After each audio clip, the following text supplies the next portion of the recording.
In 1920s America, the Great Depression effectively erased consumer demand. Struggling manufacturers needed new ways to get people buying again.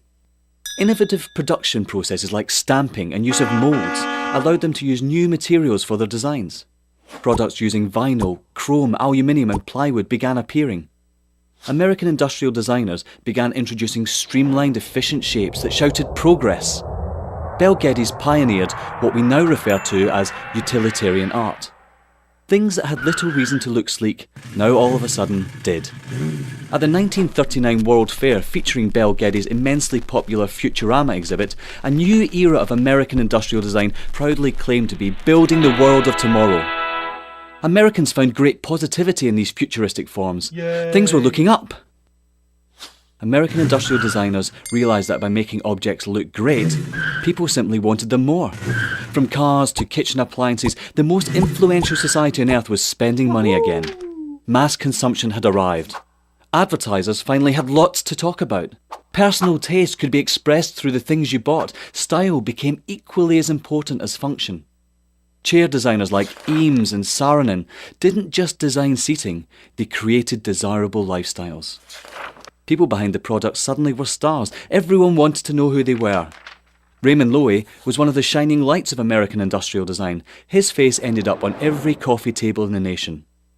Toothpaste packaging promised whiter teeth. Washing powder packaging promised whiter whites. Who knew such simple household objects would shape the tastes and ambitions of an entire society? American industrial design improved America, functionally, culturally and intellectually, and exported it around the globe.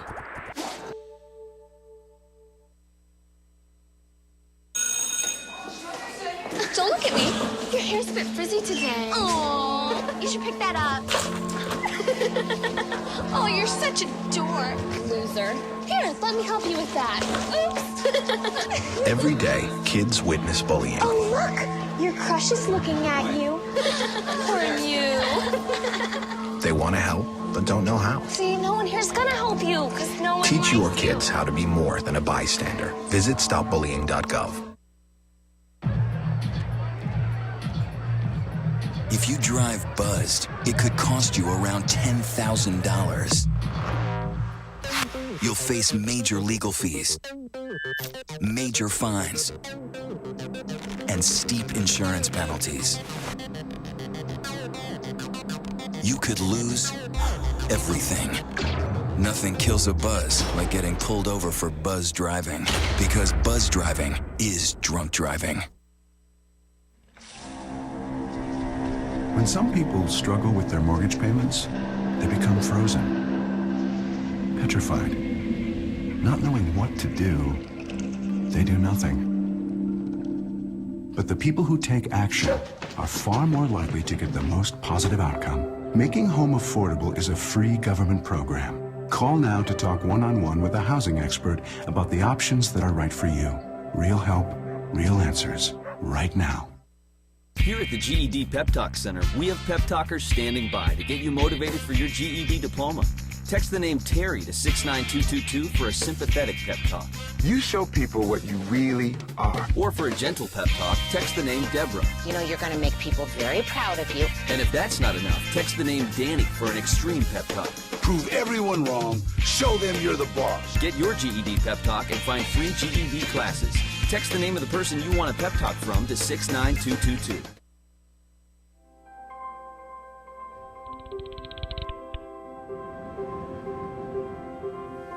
Did you see the world differently?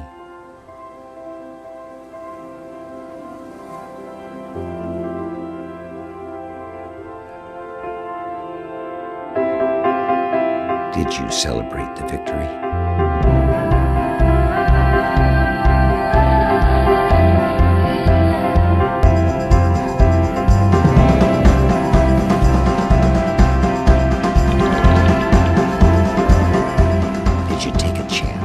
So today, I state clearly and with conviction America's commitment to seek the peace and security of a world without nuclear weapons. Did you stand up against our greatest threat?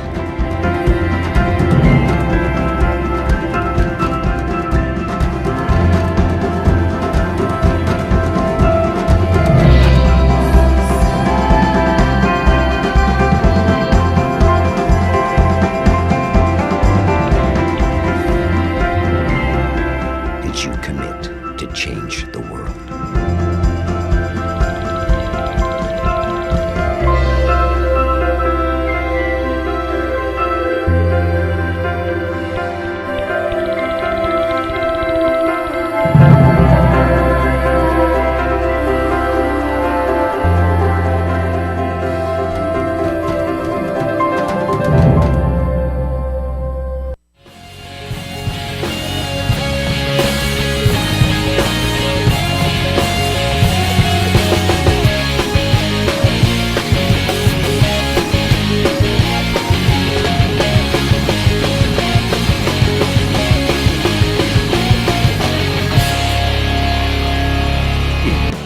Online.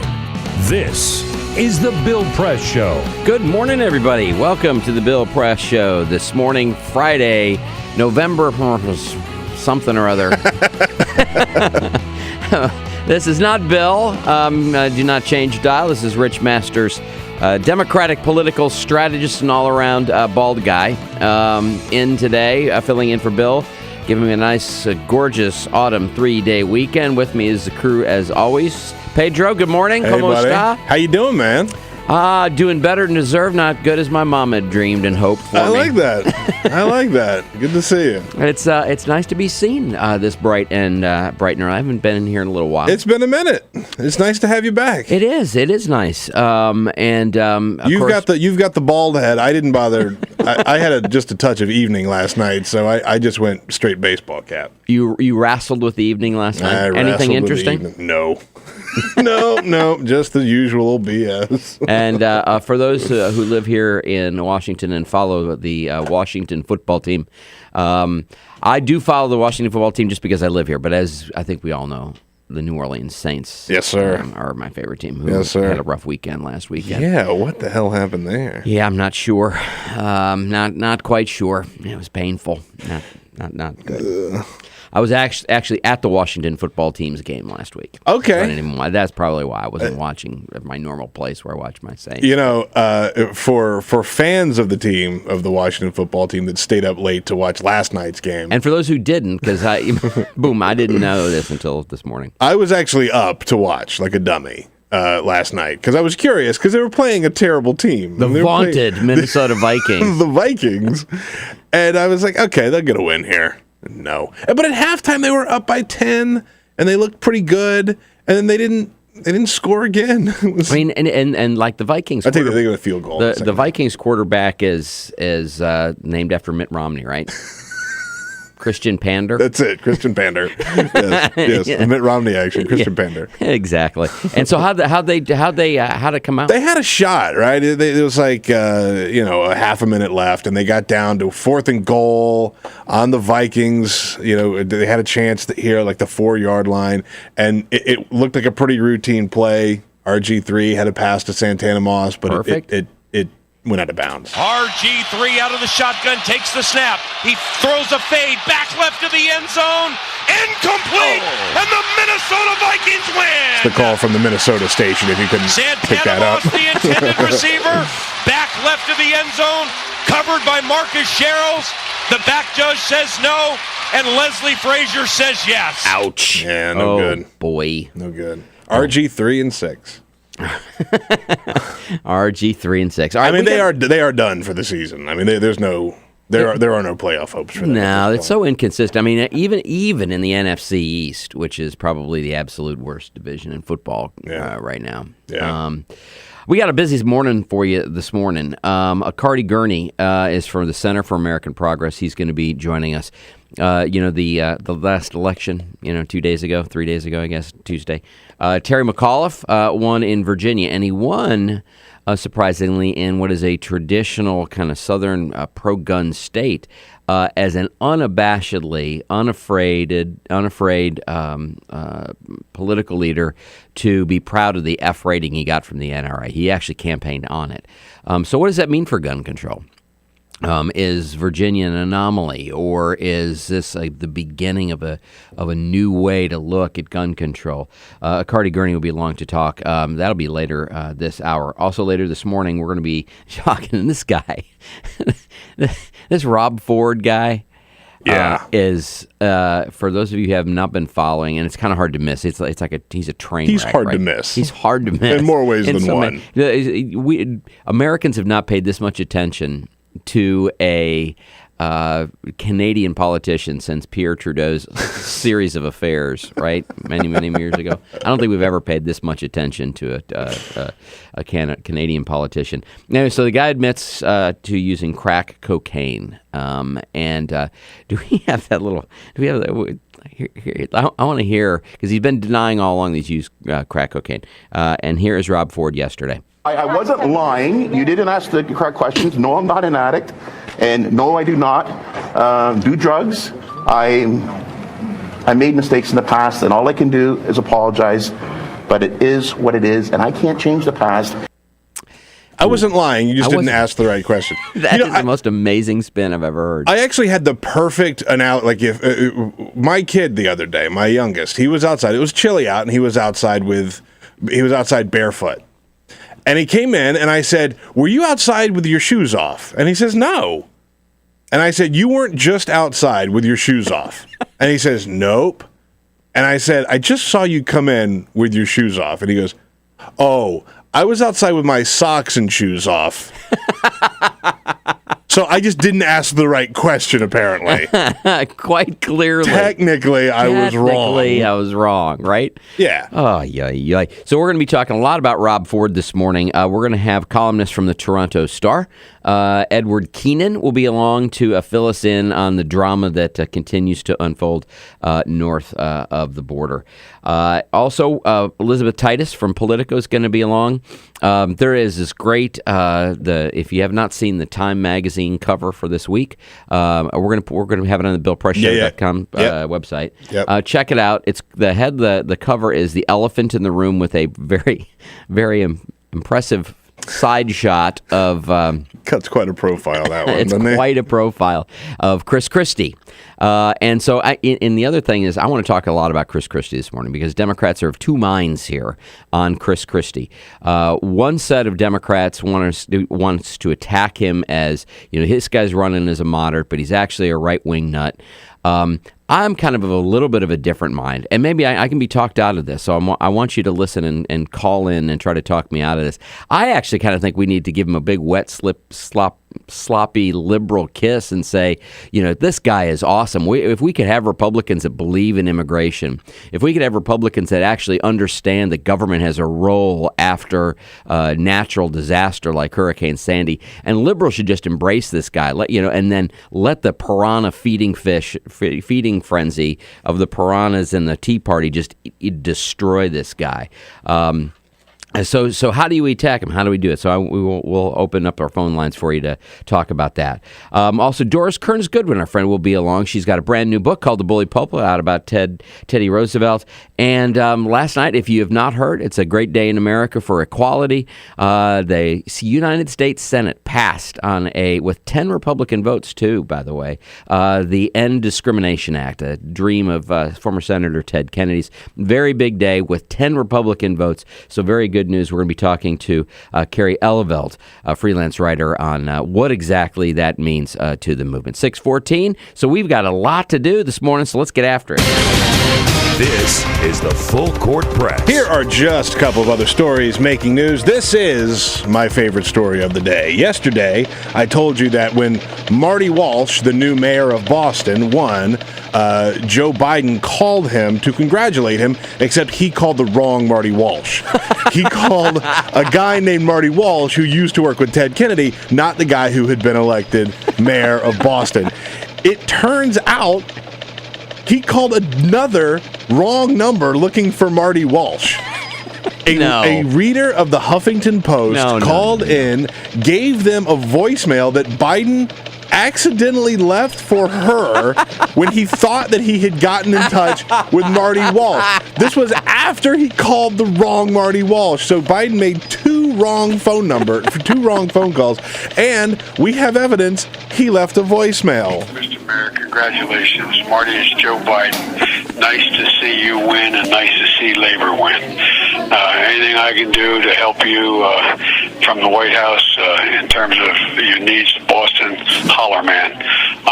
Congratulations. Enjoy the night. Holler, man. I'm the Vice President of the United States, and if you need anything... Holler, man. Holler, man.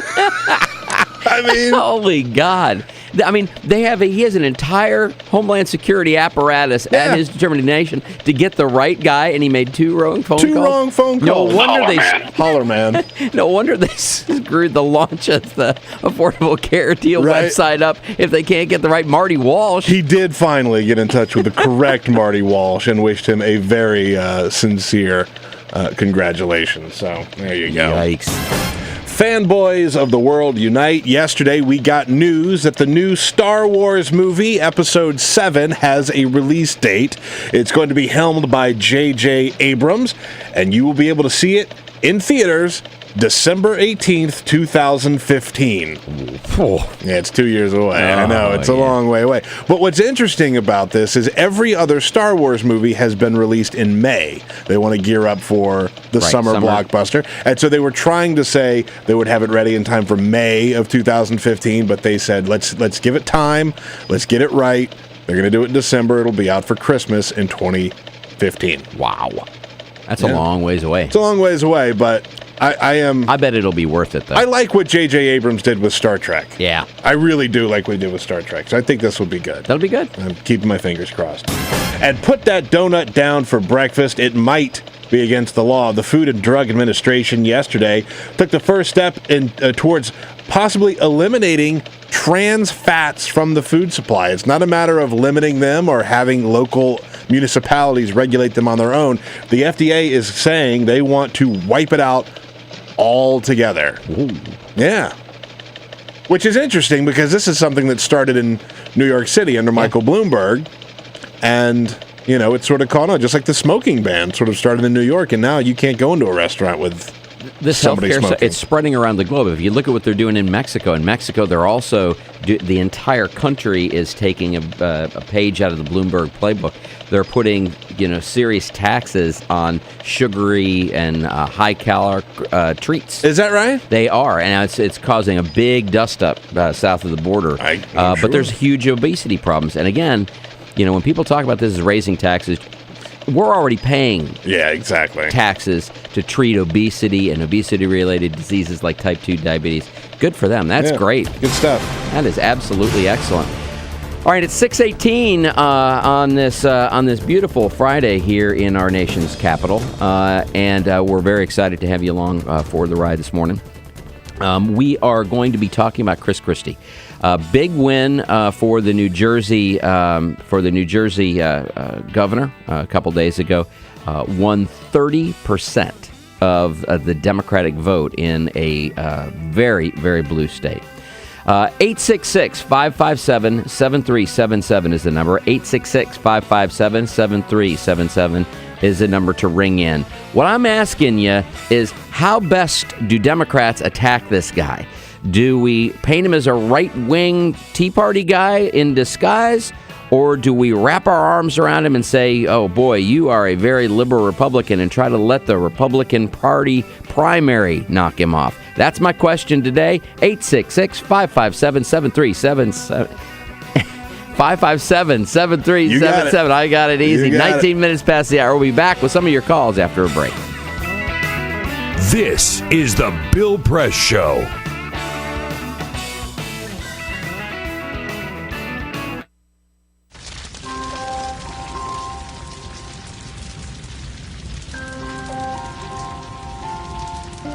A single ember that escapes from a wildfire can travel more than a mile.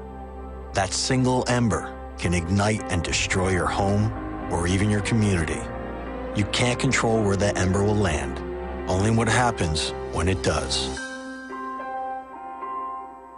Get Fire Adapted now at fireadapted.org.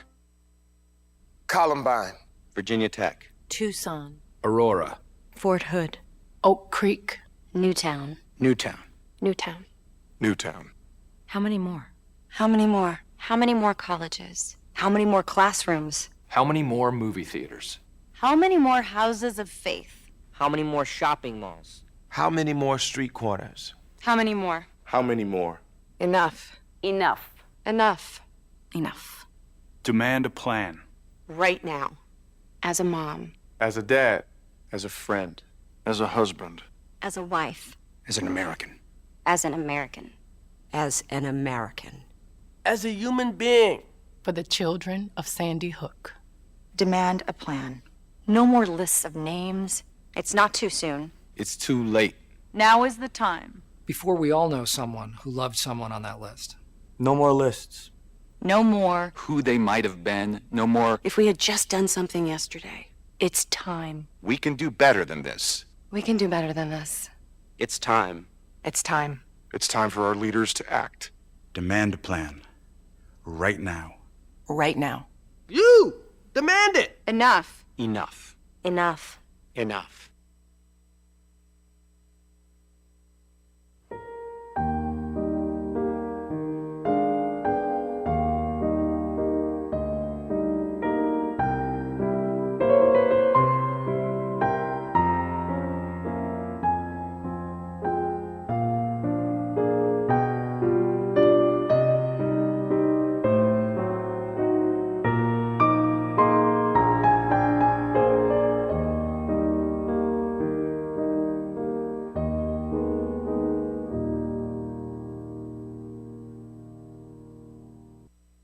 None of us would want to be told we can't marry the person we love. As Americans, we believe in freedom. That's what I fought for as a Marine, and that's what we believe in as Republicans. Freedom means freedom for everyone. I didn't used to understand the importance of same-sex marriage, but after learning my brother was gay, I wanted the same rights for him. He was the best man at my wedding, and I want to be the best man at his. It's only fair that Calvin should have the freedom to marry the person he loves, too. It's time for marriage.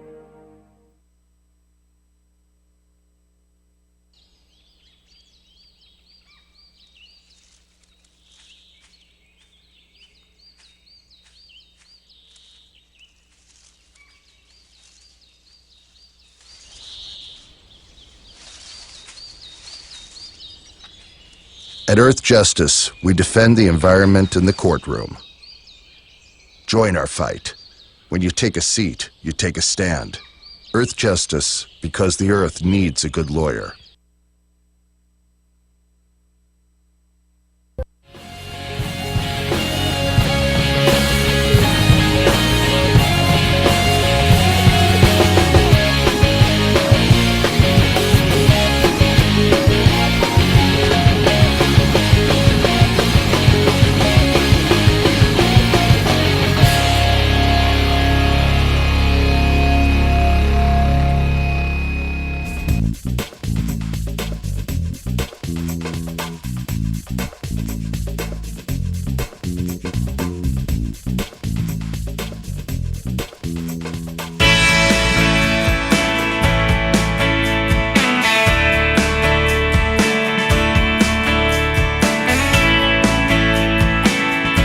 Seen on Free Speech TV and online on TawkrTV. This is the Bill Press Show. Good morning, everybody. Welcome back to the Bill Press Show this morning with Rich Masters sitting in the big chair for the big man, and I'm glad to be along here today. Glad to have you along for the ride. 24 minutes past the hour on this Friday. Hope you're planning a great weekend. Some of you will be having a long weekend because it is, of course, Veterans Day, where we honor our awesome veterans, the men and women who have served so honorably and with distinction for our country. This morning we're talking about Christie. And for those of you who, and I'd be surprised if anyone's listening to this program who didn't follow the elections of, the last couple nights. Last night, or Tuesday night, on election night, Christie sounded an awful lot like a guy who was not prepared to tinker around the edges in New Jersey. He wants to do some big things. I did not seek a second term to do small things. I sought a second term to finish the job. Now watch me do it. Sounds an awful lot like a precursor of a presidential run. And then the very next day, he gave another speech and answered some questions and talked about bipartisanship and what the Republican Party in Washington can learn. He also said it's time to get back to governing. I'm thrilled to have the campaign behind me and to get back to governing, which is what we're going to do starting today, and get back to work. And then what is I think a pretty interesting take. He gives a really kind of a fresh look at all the speculation around the presidency, and as Democrats decide how they are going to fight against this guy, this kind of free-talking, conservative. There's a little bit of a difference of opinion in the Democratic Party. Do you try to paint him? And there's been some strategists that have come out of the box saying we need to paint him as a right-wing conservative. And there are others, and I think I'm kind of in this camp right now, but I could be convinced others that we should be actually talking about some of the more moderate and liberal things he's done, especially like on immigration, especially on being in favor of a big government solution when natural disasters hit and when things happen that you can't control. 866-557-7377 is the number to call to weigh in on this particular topic. So the clip I'm going to play now is Christie talking about the speculation. Most people who are speculated to be president get, oh, shucks, I don't really want to hear this. I just want to do the work. Refreshingly honest. I mean, even if you disagree with, like I do on most of his positions, this soundbite's particularly interesting. You have to have a huge ego, right? Say, oh, please, it's such a burden for you to be speculating about me being the leader of the free world. Stop, I'm so burdened. I mean, that's a pretty huge ego to be complaining about that. It's complimentary, it's flattering, and I have no problem with it. Pretty interesting. Anyway, it's almost 27 minutes past the hour. And so the question is, I'm of the mind that I think we should just embrace him as a liberal Republican. We should do everything to talk about just how progressive he is for a Republican. And that while he has some positions we don't like, gay marriage and other things, that we really appreciate the fact that he is such a moderate and maybe he's moving the party back toward the left again. Anyway, we have Kevin in Chicago. Kevin, I'd like you to weigh in on this. If you believe the other way, convince me. No, I'm right in your corner there, guys. I believe completely that's what we need to do. I mean, let's face it, he's the Koch brothers' hand-picked guy. Exactly. Okay, we know that. Okay, the Koch brothers don't give a rat's ass about gay rights and guns and all that stuff. They manipulate it to keep the base, keep it all ginned up and everything. All they want is a puppet in there that's going to do their bidding and do their deeds and, get rid of the regulations, all the stuff that they want. Okay, I mean, that's plainly obvious. So let's embrace this guy as this liberal Republican. Okay, we know how he is already. He's taken on teachers' unions. He's vilified teachers. Yep. He voted against the minimum wage increase, which the great people of New Jersey rectified that this past Tuesday. So we know who he is. And any of us that pay attention to this crap know who he is. He's just a big blustery guy that kind of, I'm from the East Coast. He catches on to that East Coast thing, with his in-your-face, hey, I'm from New Jersey, hey, I mean, come on. Listen, Kevin, I appreciate it. And I think you're right. Anyway, 866-557-7377 is the number to call in and weigh in on your opinion. Again, there's a lot of people in the Democratic Party who believe that we should talk about what a right-wing nut this guy is. The truth of it is he's got very right-wing policies, but I think the best way to kill him is let Republicans do it. Give us a call. We'll be right back. This is the Bill Press Show. You wouldn't let money just blow out of your house. So when your AC or heater is on, make sure the doors, windows, and fireplace flue are shut tight.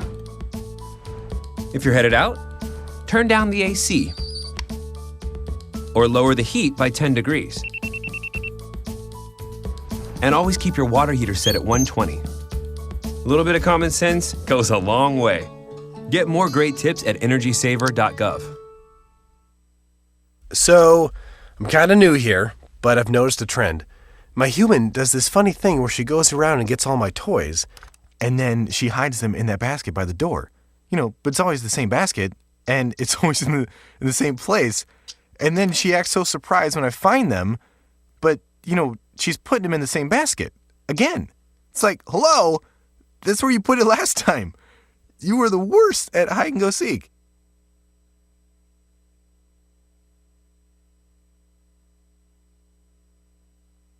It is possible to read the history of this country as one long struggle to extend the liberties established in our Constitution to everyone in America. In other words, who, according to our laws and culture, gets to be considered a person? The law creates legal personhood, and movements create law and change culture. So, how have the courts passed laws to shape our culture? That history goes way back before Citizens United. 1819, Dartmouth College versus Woodward, Supreme Court case, turned a corporate charter from a government-granted charter to a contract. This ruling gave corporations standing within the Constitution. 1886, Santa Clara County versus Southern Pacific Railroad. Though the court did not rule on corporate personhood, the decision was subsequently cited as a precedent to hold that a private corporation is entitled to the same 14th Amendment rights of due process and equal protection as human beings. This makes it impossible for us to make laws that treat local businesses any differently than giant multinational corporations, even if their business practices are deemed to be harmful to workers, the environment and communities, or if they have a history of violating the law. Hale versus Henkel, 1906. The court granted corporations the Fourth Amendment search and seizure protection. Dodge versus Ford Motor Company, 1919. The Michigan Supreme Court says the business corporation is organized and carried on primarily for the profit of the stockholders. Stockholder primacy is established. The purpose of the corporation, according to the court, is no longer to serve the public good, as it had been. It is now to maximize profit for shareholders above all else. Pennsylvania Coal Company versus Mahon, 1922. Corporations get the Fifth Amendment takings clause, meaning if you pass a regulation that impacts a corporation's ability to make a profit, that is deemed a taking, and they can sue for the right to future profits lost. This creates a chilling effect, and local and state governments become much more hesitant to pass laws in the public interest for fear that corporations can claim loss of potential profits that cities and states will be on the hook to pay. Buckley versus Vallejo, 1976. The Supreme Court rules that spending money to influence elections is protected under the First Amendment, in effect saying that money is speech.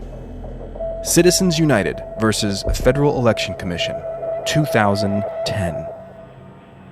Today, the Supreme Court of Chief Justice John Roberts declared that because of the alchemy of its 19th century predecessors in deciding that corporations had all the rights of people, any restrictions on how these corporate beings spend their money on political advertising are unconstitutional. The court's ruling threatens to undermine the integrity of elected institutions across the nation. It's a rejection of the common sense of the American people.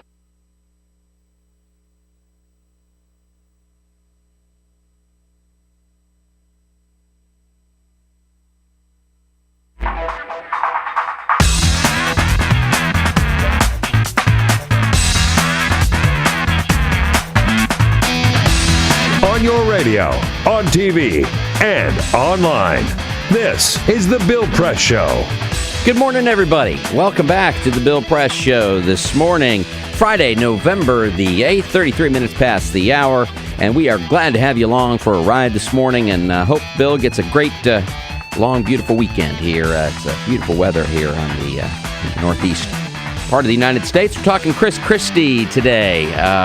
The elephant in the room, as Time Magazine calls him. Right, because he's a Republican. Because he's a Republican. Sure. Of course that's why they are. Especially that's why they chose the photo for the cover. Yeah, the elephant in the room.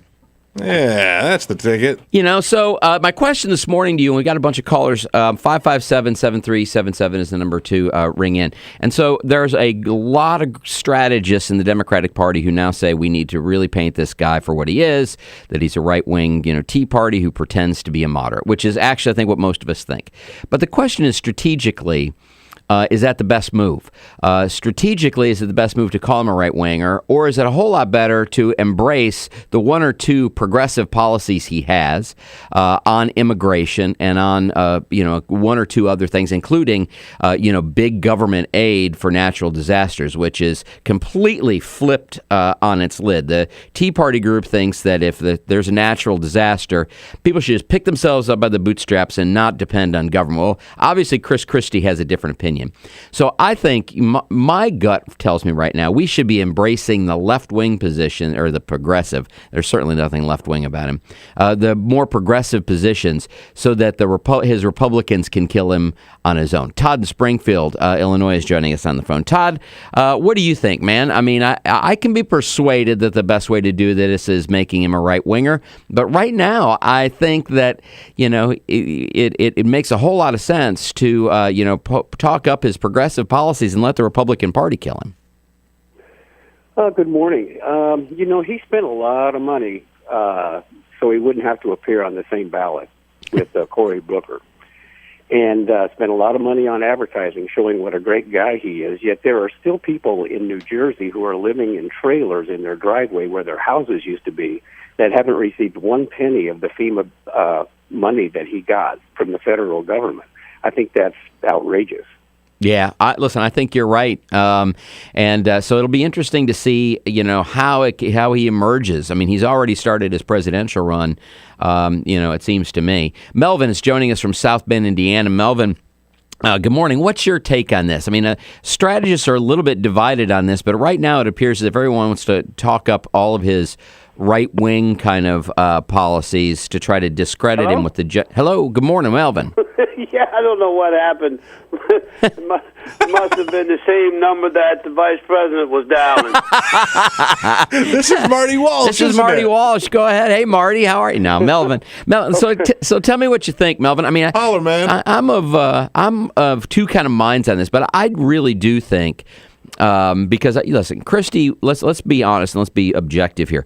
Christie won a very Democratic state and took 3 out of every 10 Democratic votes. So, he's tapped into something here. So the question for Democrats is, how do we portray this guy?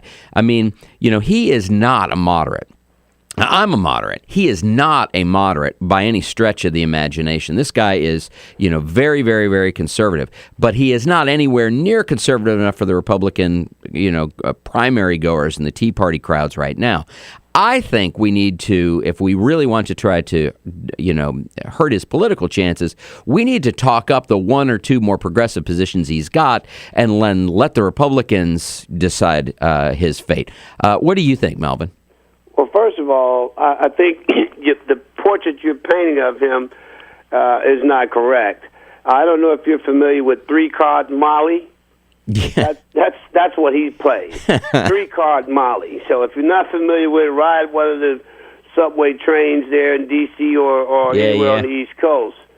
Secondly, who else flies to a sporting event in a helicopter? And then who takes money from the unions and cuts it out of the budget for the school board, and then call himself somebody that's for the state of New Jersey? The other thing he's doing is what I just said. He's pulling a 3-card Molly, and if you're not careful, you'll lose all your money. Yeah, listen, Melvin, I think you bring up some good points, and these are things that I think we really people have kind of just brushed him off as kind of he's kind of this New Jersey guy. Let's not pay attention to him. He did people keep talking about what the favor he did for Barack Obama. He did Barack Obama no favors. I mean, they were running for president. A hurricane hits his state. He had no choice if he was going to Now, don't get me wrong, a full-blood Tea Partier would have turned their back on it. I was going to say, I think that draws a really good parallel between how a Tea Party member and how a pragmatic conservative would have gotten things done. There is the people that get mad at Chris Christie for palling around with Barack Obama in the days leading up to the election because his state was ravaged by a superstorm. That's not playing politics. That's not making a bad political move. As a lot of people say, this is a bad political move. Mitt Romney is getting no favors from Chris Christie. It's like, is there anybody that votes that really thinks like that? I think that there's such a small minority of people who look at that and say, this hurts our party. He can't do this. Yeah. It's garbage. It's total garbage. But it's complete garbage. But the people who would say that, Peter, are the ones that are controlling the Republican Party right now. And so I think, if it were up to me and I had a lot of money in these states, I would put especially the early primary states, put a bunch of pictures of he and Barack Obama up. I mean, let them eat one another. Anyway, Pam's joining us from New York. Pam, good morning. Welcome to the program. I wouldn't say, by the way, before we get to Pam, I wouldn't say let them eat one another because Chris Christie may take that just literally. Actually. He might take that a little too literally. Hi, Pam. Yes, good morning. I myself wouldn't embrace any of his so-called good qualities or liberal policies. I would always portray him as a sheep in wolf's clothing, or a wolf in sheep's clothing.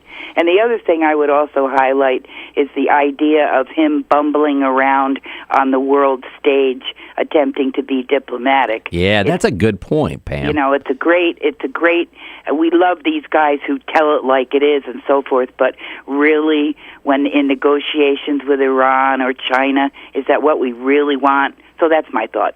No, listen, Pam, I think that's actually a very good point, because being a president is more than just kind of shooting straight, which is great. You want someone who is going to be able to stand on the world stage and be able to have a legitimate conversation, whether you're talking with Vladimir Putin of Russia, who is himself a wild card. Do you really want another wild card, talking about that? It seems to me you bring up a very good point. 41 minutes past the hour. We're taking your calls this morning on Chris Christie. Kevin is joining us now. Kevin, good morning. Welcome to the show. Good morning. I've been listening, and it's very interesting. I think this show and all the press she's getting is doing our country a big disservice. If 30% of Democrats in New Jersey voted for this guy, they really weren't paying attention to his platform. Amen. I agree. His platform is far right wing. So all this attention that he's getting is dangerous. This guy is the shrewdest politician we have seen since Bill Clinton. And that's a danger, and I'm worried. And I'll let you take it from here. No, Kevin, actually, hang on. Could you hang on for a sec? Sure. Because let me ask you this, because I think you're right, and that's why I think it's important that we do shed light on this guy. We really need to start examining this guy's record because we have not done it before. And your analogy about Bill Clinton was right, and I think a lot of people in the Republican Party looked at Bill Clinton and thought he was this big goober, and they didn't pay attention to him until he had the nomination. And we are now a couple years away. I want us to start paying attention to him. I don't think it's dangerous now. I think now is the time we really need to start burrowing into who this guy is. So let me ask you your thoughts on that. Well, I think it's a two-edged sword, and I think when 30% of Democrats are going to vote for this guy, we got to be pretty worried. And those guys that are on the right, they're not watching this either, and figuring out a way to turn this guy further right. And then you're mistaken. Yeah, I think you're right. Listen, Kevin, thanks for joining. 43 minutes past the hour. You listen to the Bill Press Show this morning with Rich Masters. We're going to take a quick break. When we come back, we will talk with our friend Arkadi Gerney about gun control and how it played in the Virginia race and what that means for the gun control debate across the country. Back in a second. On your radio, on TV, and online. This is the Bill Press Show.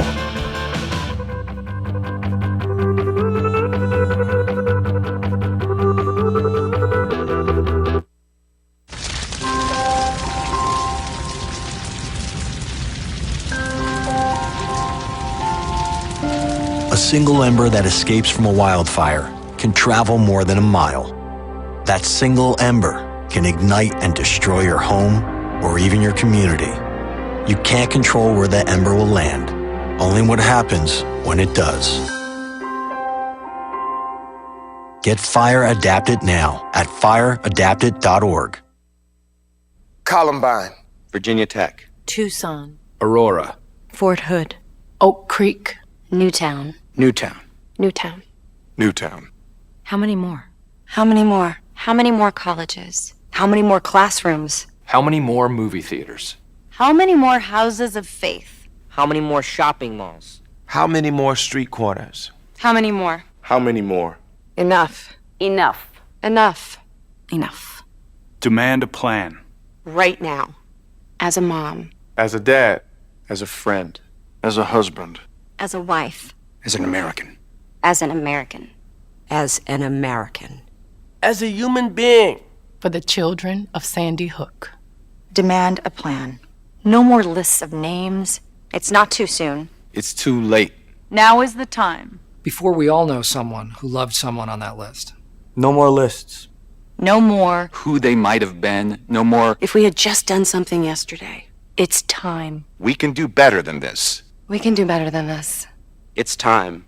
It's time. It's time for our leaders to act. Demand a plan. Right now.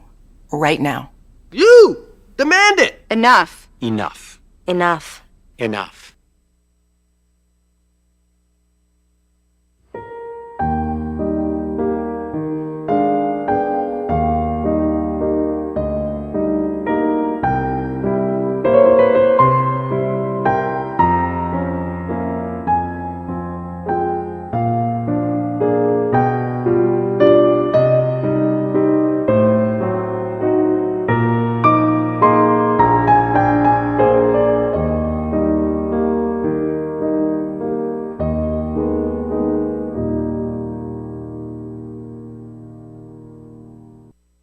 None of us would want to be told we can't marry the person we love. As Americans, we believe in freedom. That's what I fought for as a Marine, and that's what we believe in as Republicans. Freedom means freedom for everyone. I didn't used to understand the importance of same-sex marriage, but after learning my brother was gay, I wanted the same rights for him. He was the best man at my wedding, and I want to be the best man at his. It's only fair that Calvin should have the freedom to marry the person he loves, too. It's time for marriage.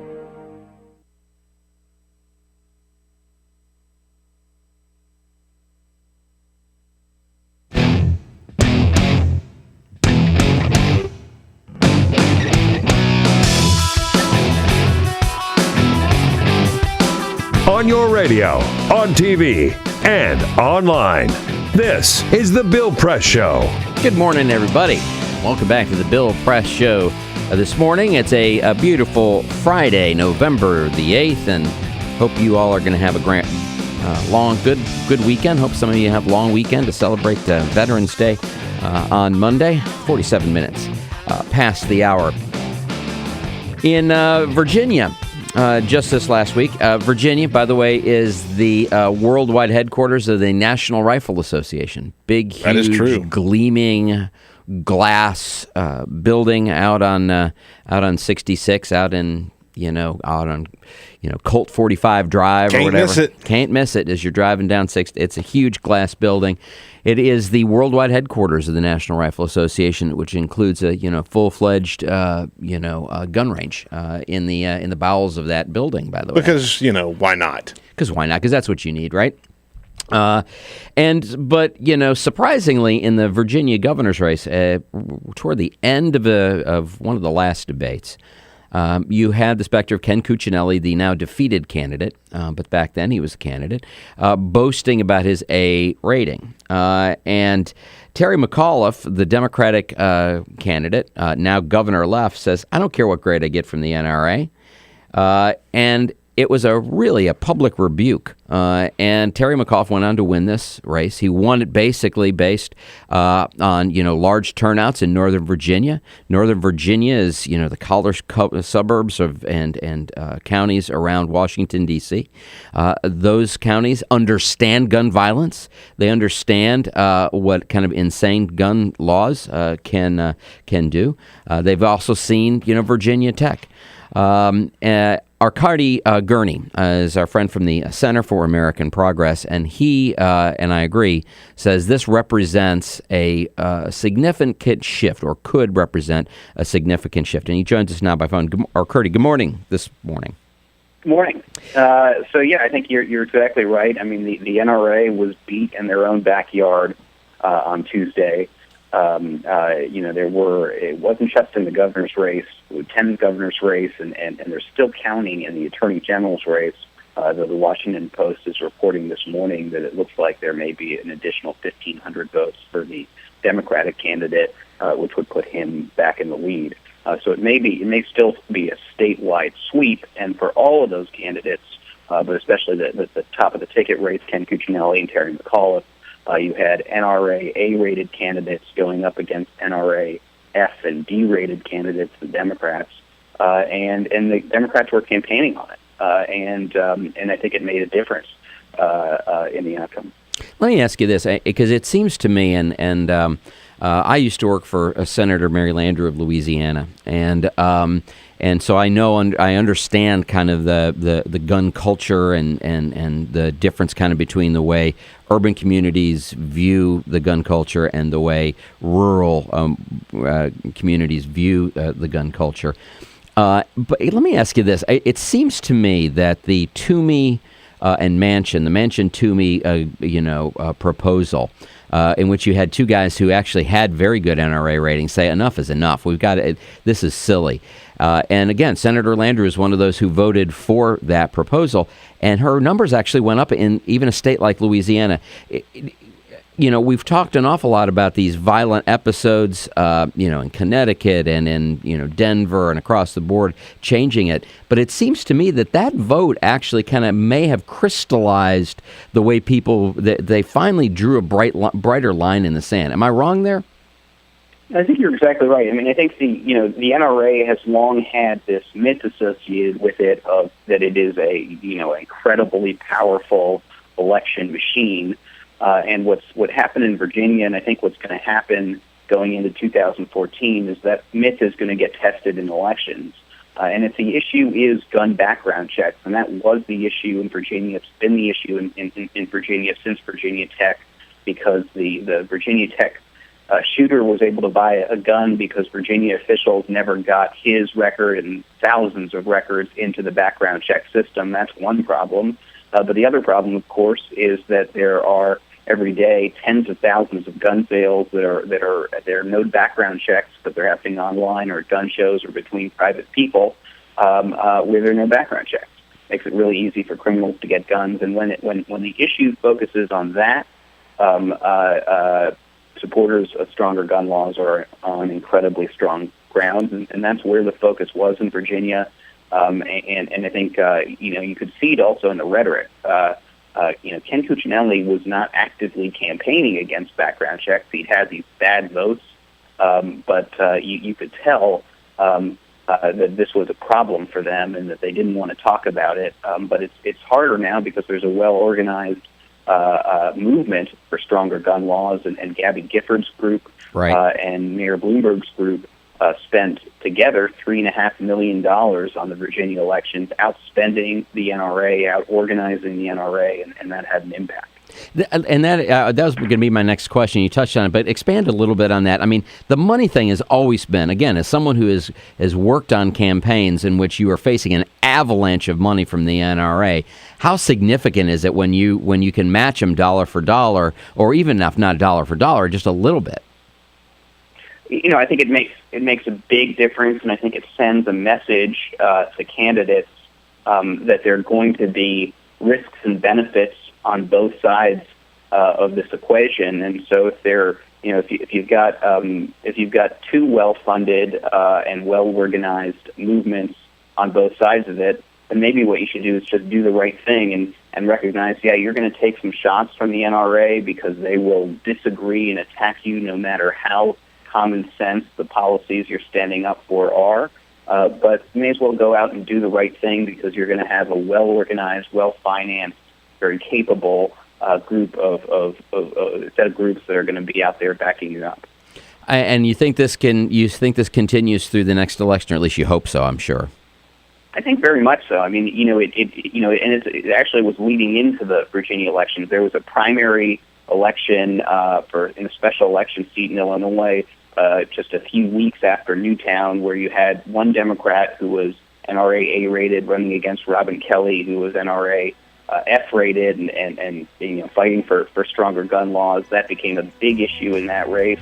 Robin Kelly won overwhelmingly. That's great. She was the underdog, and I think you'll see that in many elections going forward, and I think 2014 will be an important election, and hopefully gun background check legislation moves in this Congress before then. But if you look at how this Congress is performing, Arkadi, we got to run, but Arkadi Gerney from the Center for American Progress, thanks so much. Agree with you, and hope your words turn out to be prophetic.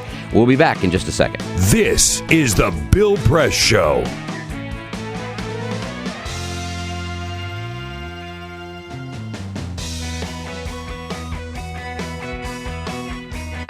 This is my computer. This is your computer. Let's go on the internet. Let's go. Click it. Yes. Okay. I cursor in between the R and the E. Pressing down, I want you to just push the period. She's gonna love me all over again. That's it. Jamaica, here you go. Here we go. Good job. Thank you. Thank you. And I did it by myself. Feel smarter.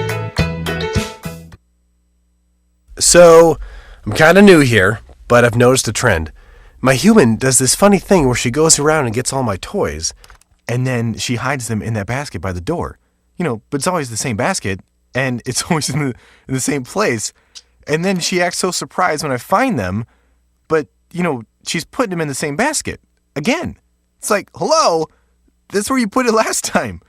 You were the worst at hide and go seek.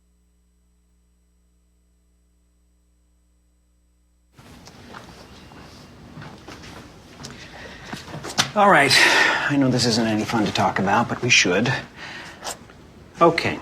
So who's going to do what? I'll pack the dead batteries. Great. I'll only put what I don't need into a duffel bag. Perfect. That's totally unhelpful. No problem. Meanwhile, I will try to comfort everyone by speaking in a calm voice. And I'll try to get the generator going without any gas. Oh, let's not forget the cell phones, which probably won't work. Right. And who is going to handle supplies? I can forget to do a list for us. Thanks, pal. Well, I think we couldn't be any less prepared.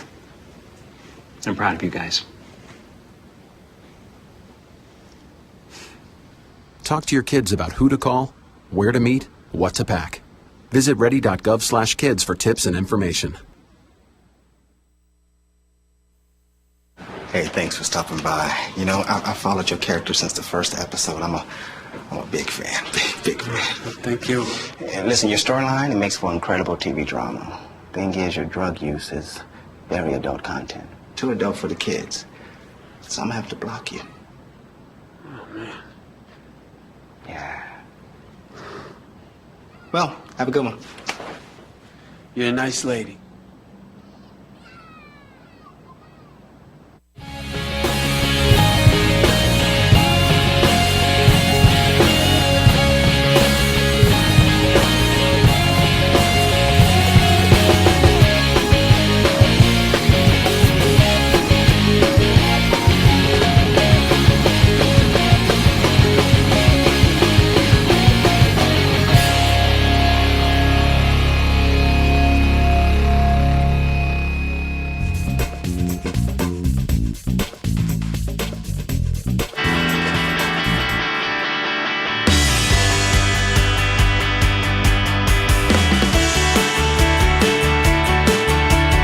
This is the Bill Press Show. Good morning, everybody. Welcome back to the Bill Press Show on this beautiful Friday morning. Hope you have a long weekend in store celebrating America's veterans. It's 58 minutes past the hour. Coming up after we take a quick break, we've got plenty more for you. If you haven't been paying attention to what's going on in Toronto, north of the border, make sure you join us in the next hour. We're going to be talking with the columnist for the Toronto Star, Edward Keenan, about their crazy mayor. We also have Elizabeth Titus from Politico on more on Christie, and we'll be taking your phone calls on both of those topics in the next hour. So we've got plenty coming up for you. This is the Bill Press Show this morning with Rich Masters. Stay with us. This is the Bill Press Show.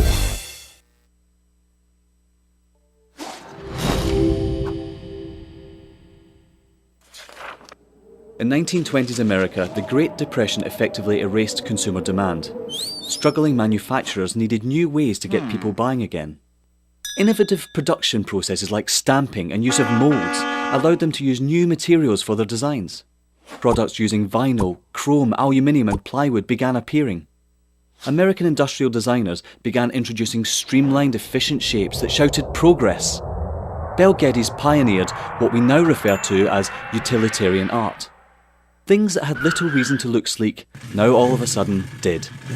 At the 1939 World Fair featuring Bel Geddes' immensely popular Futurama exhibit, a new era of American industrial design proudly claimed to be building the world of tomorrow. Americans found great positivity in these futuristic forms. Yay. Things were looking up. American industrial designers realised that by making objects look great, people simply wanted them more. From cars to kitchen appliances, the most influential society on earth was spending money again. Mass consumption had arrived. Advertisers finally had lots to talk about. Personal taste could be expressed through the things you bought. Style became equally as important as function.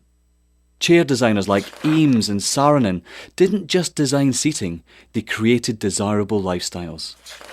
People behind the products suddenly were stars. Everyone wanted to know who they were. Raymond Loewy was one of the shining lights of American industrial design. His face ended up on every coffee table in the nation. Toothpaste packaging promised whiter teeth. Washing powder packaging promised whiter whites. Who knew such simple household objects would shape the tastes and ambitions of an entire society? American industrial design improved America, functionally, culturally and intellectually, and exported it around the globe.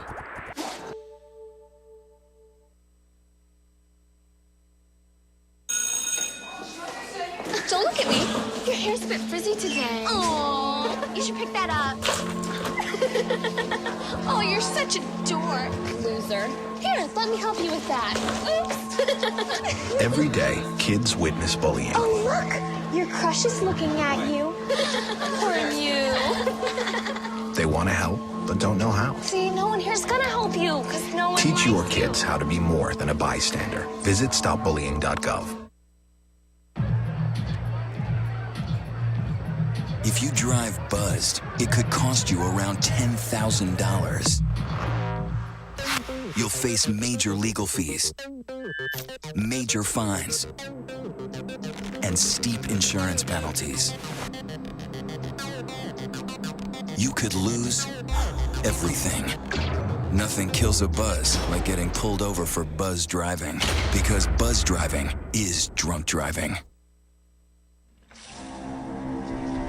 When some people struggle with their mortgage payments, they become frozen, petrified. Not knowing what to do, they do nothing. But the people who take action are far more likely to get the most positive outcome. Making home affordable is a free government program. Call now to talk one-on-one with a housing expert about the options that are right for you. Real help, real answers, right now. Here at the GED Pep Talk Center, we have pep talkers standing by to get you motivated for your GED diploma. Text the name Terry to 69222 for a sympathetic pep talk. You show people what you really are. Or for a gentle pep talk, text the name Deborah. You know you're going to make people very proud of you. And if that's not enough, text the name Danny for an extreme pep talk. Prove everyone wrong. Show them you're the boss. Get your GED pep talk and find free GED classes. Text the name of the person you want a pep talk from to 69222.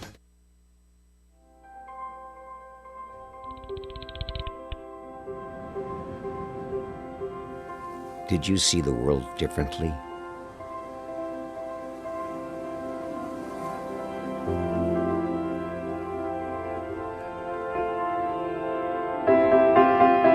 Did you celebrate the victory?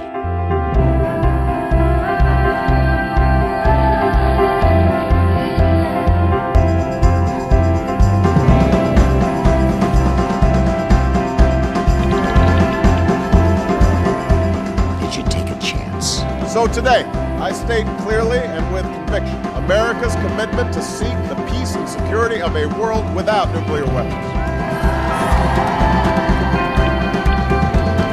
Did you stand up against our greatest threat?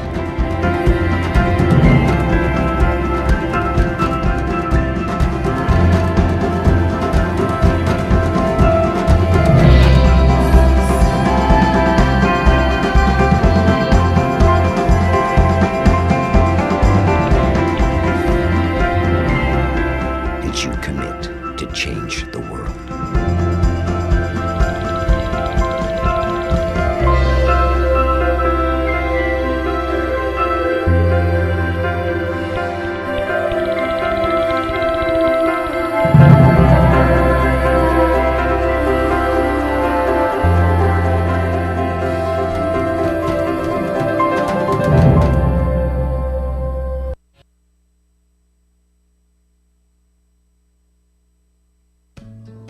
You wouldn't let money just blow out of your house.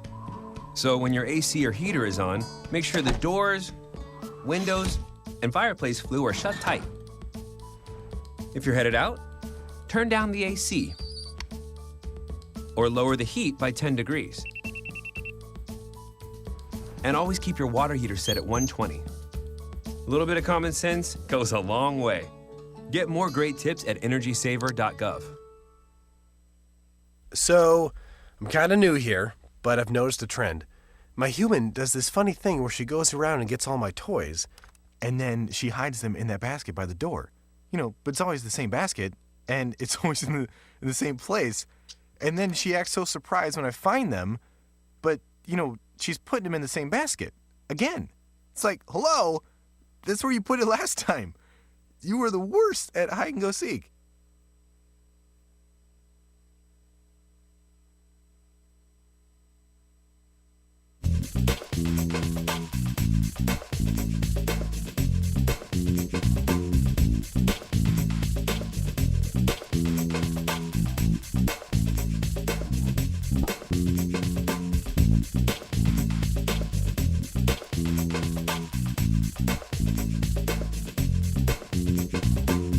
On your TV and online.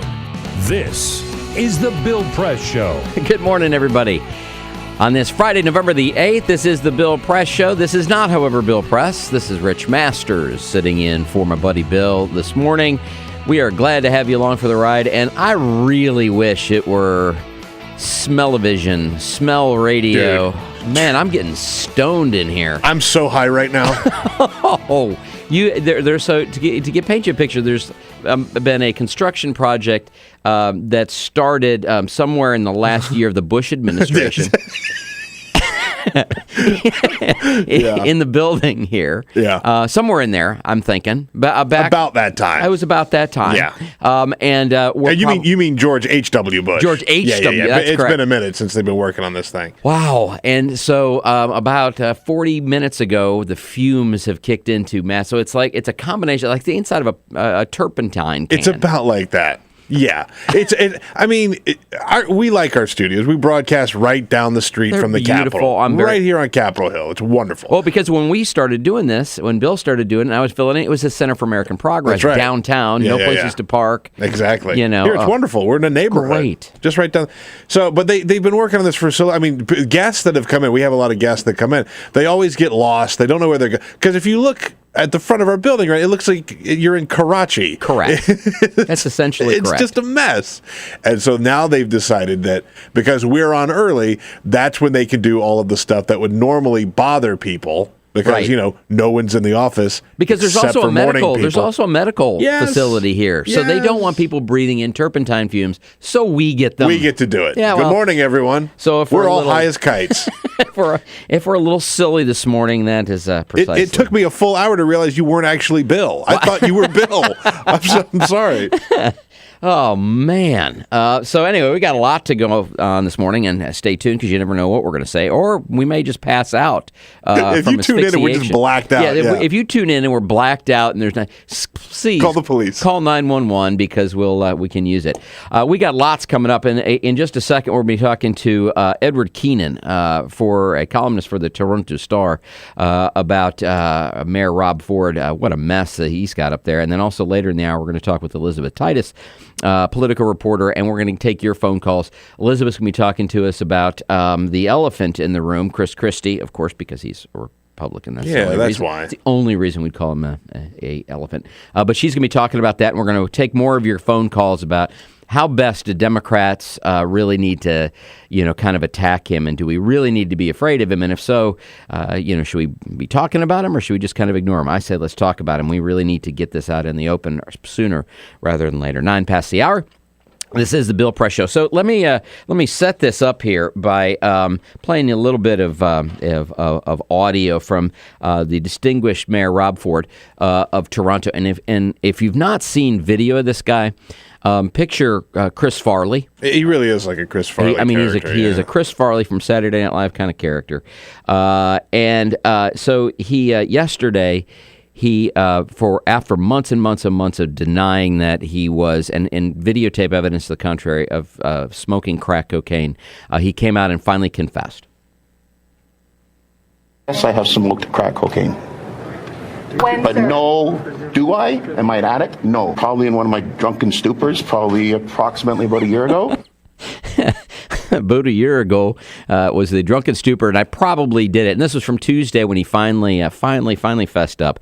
And then, to add insult to injury, there is a videotape now that is actually also surfaced of a massive tirade where he talks about ripping people's throats out. Here's just a small clip. But when he's down there, I'll rip his throat out, I'll poke his eyes out, I will he's dead, I'll make sure that is dead.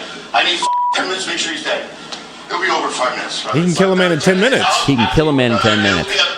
I am a sick dude, but no one's going to around me. My brothers are. Don't tell me we're liars. Oh, yeah. All right. So anyway, that's what the poor people of Toronto are facing. And while it's a disaster for most people in Toronto, I can assure you that the people that love it most are the reporters and the columnists. And joining us is Edward Keenan, who is the columnist for the Toronto Star. Edward, what must seem like a train wreck to us must be the most fascinating thing that you can imagine covering, huh? Oh, Rich, it is. I mean, it's actually sad and disturbing on several levels to me as a citizen of Toronto. But it's good for business. And it's fascinating. There's so much story here. I often wish it would stop, but it's riveting. Let me ask you this, Edward. for those of us who are just now, this is the first time we've ever taken a look at this guy. I mean, I think this has been bubbling now for several months. But for people in Toronto, I mean, he was elected in Toronto. Toronto is not a small city. This is not a small job. Obviously, politics are politics. He had to have some redeeming characteristics. It's hard for those of us, in the States to see, because all we see is this, large character right now. But at some point, there must have been something there that the people of Toronto saw and invested in. And so where do you think the wheels kind of came off, and did they, or has this always kind of been under the surface? Well, I mean, the thing is that this is just a difference in degree rather than a difference in kind from the things we knew about him before he was elected. Like, his mugshot appeared on the front page of the paper from a 10-year-old DUI conviction and marijuana possession conviction during the campaign. He had previously been thrown out of a hockey game for a drunken tirade against people in the neighboring seats, where he viciously said things like he asked one of the guys if he wanted his wife to go over to Iran and get raped and shot. And like threw his business cards at them, and then later denied he was even at the game. I'm guessing here, Edward, that we're talking hockey in Canada. You've got to be really out there to get tossed out. Tossed out of a hockey game in Canada. Stand out there, So the thing is that everybody knew he was a very fallible man from the very beginning. And he was a very divisive character. The vote was split multiple ways, and he got 47% of the vote. But still, the things that he was good at as a city councilor before he was mayor was, and you really had to see it in action to believe the scale of it, is that he would personally return phone calls to 50 to 100 people a day, and then visit 12 or 15 or 16 people. He'd go to their front door and they'd say, "Look, my neighbor's fence is too high," and he would bring with him people from the city departments and say, let's settle this dispute. Somebody else would say, we need to move that crosswalk because the kids aren't safe. So, when he started the campaign, he'd been a city councilor for 10 years, and what he'd built up is that he'd personally talked to and tried to help like 200,000 or 300,000 people, right? He had this database of names and phone numbers of people who fondly remembered him from that. And the other thing is that he's consistently portrayed himself as sort of a anti-authoritarian, anti-slickster outsider, it's interesting because he's a man of sort of like wealth and privilege. His father was a politician and a businessman, but he's like, that Chris Farley presentation of character. Yeah. He's often mocked for his weight or for his unpolished speaking or his politically incorrect things. Sounds an awful lot like Chris Christie, who we're going to be talking about in the next segment. Yeah. I mean, it plays to a certain. I mean, Toronto's a big city, and it includes sort of a more urbane downtown, and then a post-war suburbs that's a lot of retirees and recent immigrants and lower-income people who, despite his sort of hard-right politics, his sort of idea that the elites are screwing people resonated with a lot of people who feel like they've been left out of the city's prosperity, I think, right? So it's much like the red state, blue state divide in the United States presidential politics, where you have this Tea Party that rises up, and a lot of, progressive big city liberals say, why do the people in the poorest states support the people who least want to help the poor? But there's a personal, cultural identification with this guy. We're in Washington, D.C., and you may have heard that we had a mayor at one point who had a bit of a drug problem. Yeah, Marion Barry. And he's still in office. He's not mayor. He's on the city council now. But, one of the things that got him back into office is he got things done. He did a good job. He had a drug problem that he had to go away and deal with, but people remember what a good job he did. So, as mayor of Toronto, how is Rob Ford doing? And is that going to be something that might save him through all of this? Well, I'm a columnist analyst, so I don't really hide my analysis. And I think he's been a disaster as mayor from the very beginning. Okay. But in more objective, or sort of taking a step back terms, the first year, he's been mayor for 3 years, and he's coming up for re-election in one more year. But for the first year, he was very effective. He sort of steamrolled the opposition, and he cut one tax, or eliminated one sort of user fee tax that we had, and he sort of took a hard line with some of the unions. negotiated a really tough contract with them, but sort of scared them out of going on strike because they thought they would lose.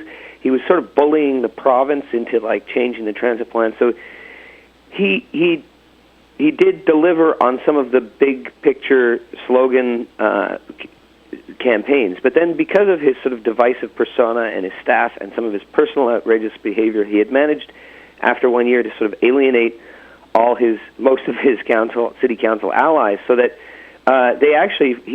he's won fewer than 50% of his key votes over the last 2 years, right? The city council has just been in open rebellion, setting their own agenda. So, I mean, but his supporters, interestingly, first of all, they remember those big victories, but they hold on to the promise of the things he said he'd do, even though they can't accomplish them because they think it's like, well, everybody's out to get him. Like the media is digging into his personal life, and they're bringing up all these drug things, and that should be a personal, private thing that he has to deal with. But in the meantime, the political elites have ganged up on him to like stop him from doing the job he was elected to do. So his very ineffectiveness, again, it is politically effective for him. I think there's a lot of stories that circulate out of Canada saying, "Whoa, this guy could even get reelected," and I think. To put that in perspective, it's still possible. He has a base of about 20% of voters who really, really love him, but it's not much bigger than that, 20 or 30%. I think it's an uphill climb for him to get reelected. But everybody else in the world, it seems to me, is astonished that this guy hasn't resigned yet. I know, and let me ask you that. I mean, because you've still got a year plus to deal with this guy. And let me ask you: is there any mechanism? I mean, obviously we've got recall petitions here, and obviously he's not resigned. I would think that if you have video evidence of someone smoking crack, that there could be criminal charges. Explain to me: is there a way that he could be forced from office, in your opinion? There are ways, but they're very few. There's no recall mechanism, and there's no impeachment mechanism. If he's convicted of a crime and sentenced to jail, he becomes ineligible to serve, so he would have to resign if he serves a day in jail. And I mean, he could run again then when he's out of jail, but that would remove him from office. And also, the city governments here are creatures of the provincial government, which is our equivalent of the state government. And the province has the power to just pass a law removing him from office, they could do anything, right? Mm-hmm. The province, in theory, could just pass a simple law and eliminate the entire city government if they wanted to, right?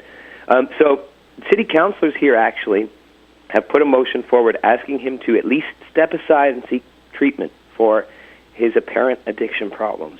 And if he refuses to do that, they're asking the provincial government to pass a law removing him from office, which is sort of unprecedented and would cause a kind of crisis here of its own, I think, a political legitimacy crisis because he was elected by the people at large, and because there's still a mandate there, and there's no easy mechanism. It would take this sort of unprecedented law specifically designed for this situation to take him out of office. But it looks like a majority of city councilors here are ready to ask the province to do that.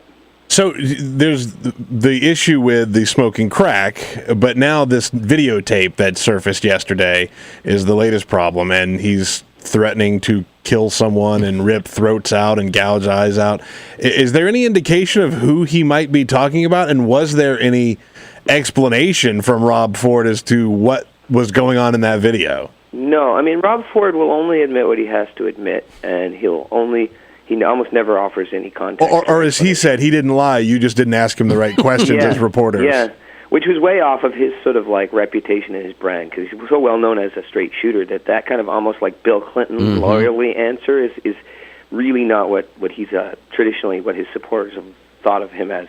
But the thing is that actually the crack video is at the center of a larger 6-month police investigation, and we've seen already released because essentially the mayor's closest friend, Sandro Lisi, has been arrested on drug trafficking charges and now has been charged with extortion for apparently threatening people to try and get that video back. And And there's all kinds of other ties in that investigation. We've started to see court documents partially released now because the trial is still upcoming. We've started to see documents from that investigation showing sort of members of the mayor sort of involved in a criminal underworld to some extent and associating with a lot of people in what could be a much more troubling thing. And so the details of that are sort of slowly leaking out, like dribbling out of the courts and from anonymous sources. And this is, I think everybody's worried that it's much more disturbing here than just a personal substance abuse problem, is that has drawn him into a world of criminal intrigue. And we don't know exactly what role he played in that or how close he is to that or how much he knew about it. But, that's where the real possibility of criminal charges comes up. Yeah. Well, listen, it's 22 minutes past the hour. Edward Keenan, the Toronto Star, columnist for the Toronto Star. Thanks for joining us. Check out torontostar.com. Check out Edward's coverage of this and his analysis. I know it must be bad for your city, and Toronto is such a gorgeous city. And I know you have one feeling, but have fun covering something that is very, very exciting. We're going to take a quick break right now, and then we're going to talk more. Christie and Elizabeth Titus with Politico will be joining us a little bit later. So stay with us, huh? Connect with The Bill Press Show on Twitter. Follow us at BP Show and tweet using the hashtag WatchingBP. This is The Bill Press Show.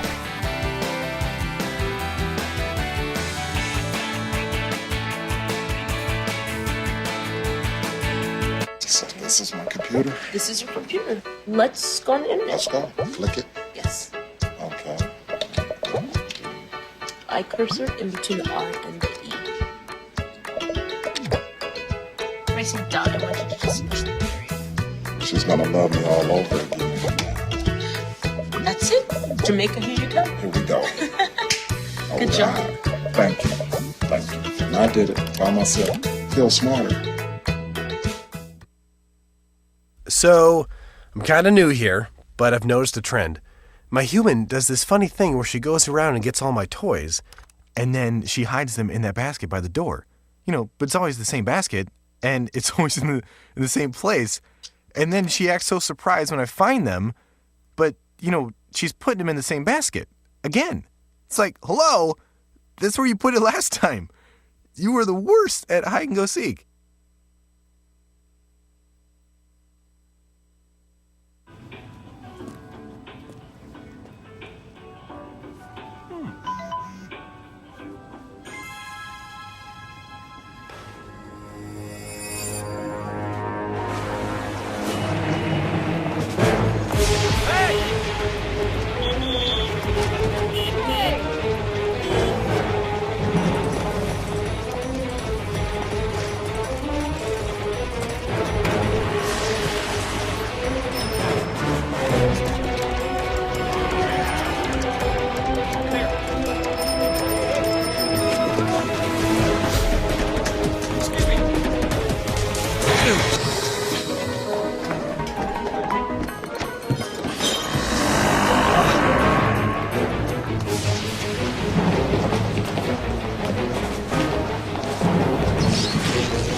So, same time next week?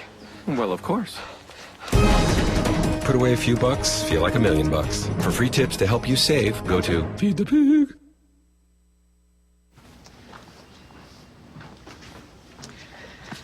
All right.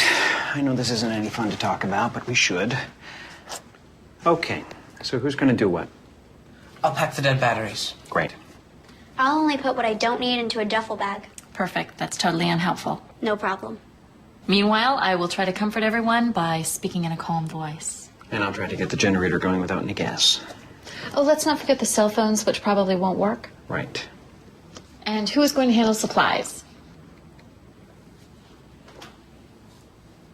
I can forget to do a list for us. Thanks, pal. Well, I think we couldn't be any less prepared. I'm proud of you guys. Talk to your kids about who to call, where to meet, what to pack. Visit ready.gov/kids for tips and information. Hey, thanks for stopping by. You know, I followed your character since the first episode. I'm a big fan. Big fan. Thank you. And listen, your storyline, it makes for incredible TV drama. Thing is, your drug use is very adult content. Too adult for the kids. So I'm gonna have to block you. Oh, man. Yeah. Well, have a good one. You're a nice lady.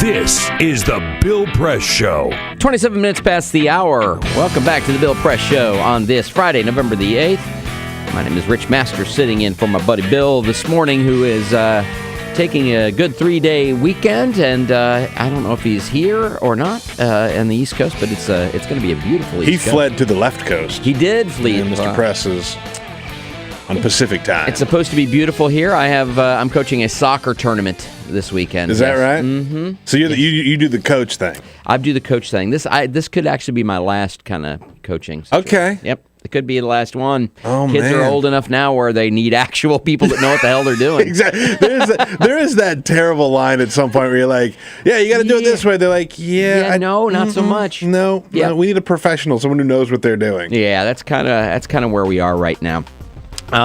All right, we're going to take a quick break here, and then we're going to come back and speak with Elizabeth Titus from Politico. There's a big elephant in the room in the Republican Party, and his name is Christie. He was just reelected, and 3 in 10 Democrats in New Jersey voted for him, something we need to all be paying attention to, and more importantly, how do the Tea Parties handle it? She's going to be along to talk about that, and we'll be taking some of your calls about Christie. It's a great Friday. Come on back. This is the Bill Press Show. You wouldn't let money just blow out of your house. So when your AC or heater is on, make sure the doors, windows, and fireplace flue are shut tight. If you're headed out, turn down the AC. Or lower the heat by 10 degrees. And always keep your water heater set at 120. A little bit of common sense goes a long way. Get more great tips at energysaver.gov. So, I'm kind of new here, but I've noticed a trend.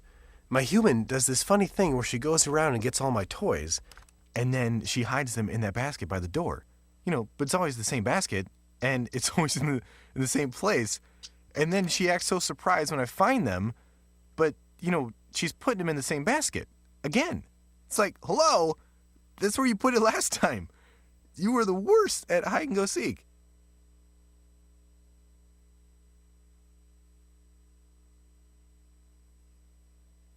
It is possible to read the history of this country as one long struggle to extend the liberties established in our Constitution to everyone in America. In other words, who, according to our laws and culture, gets to be considered a person? The law creates legal personhood, and movements create law and change culture. So, how have the courts passed laws to shape our culture?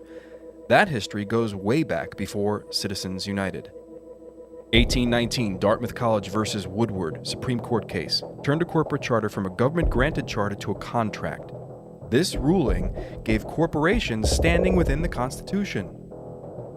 1886, Santa Clara County versus Southern Pacific Railroad. Though the court did not rule on corporate personhood, the decision was subsequently cited as a precedent to hold that a private corporation is entitled to the same 14th Amendment rights of due process and equal protection as human beings.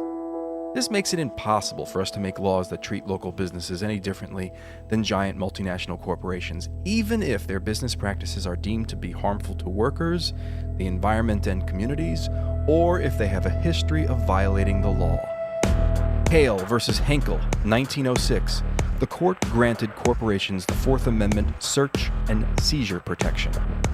Dodge versus Ford Motor Company, 1919. The Michigan Supreme Court says the business corporation is organized and carried on primarily for the profit of the stockholders.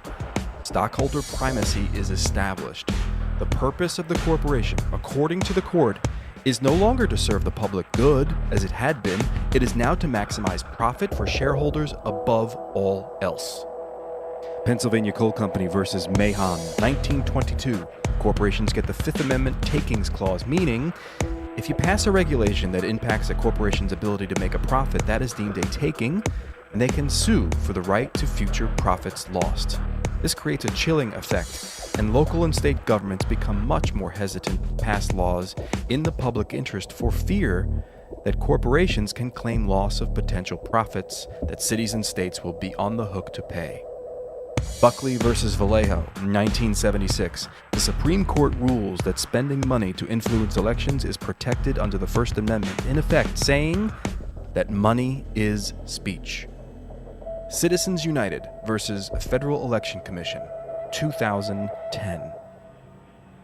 Today, the Supreme Court of Chief Justice John Roberts declared that because of the alchemy of its 19th century predecessors in deciding that corporations had all the rights of people, any restrictions on how these corporate beings spend their money on political advertising are unconstitutional. The court's ruling threatens to undermine the integrity of elected institutions across the nation. It's a rejection of the common sense of the American people.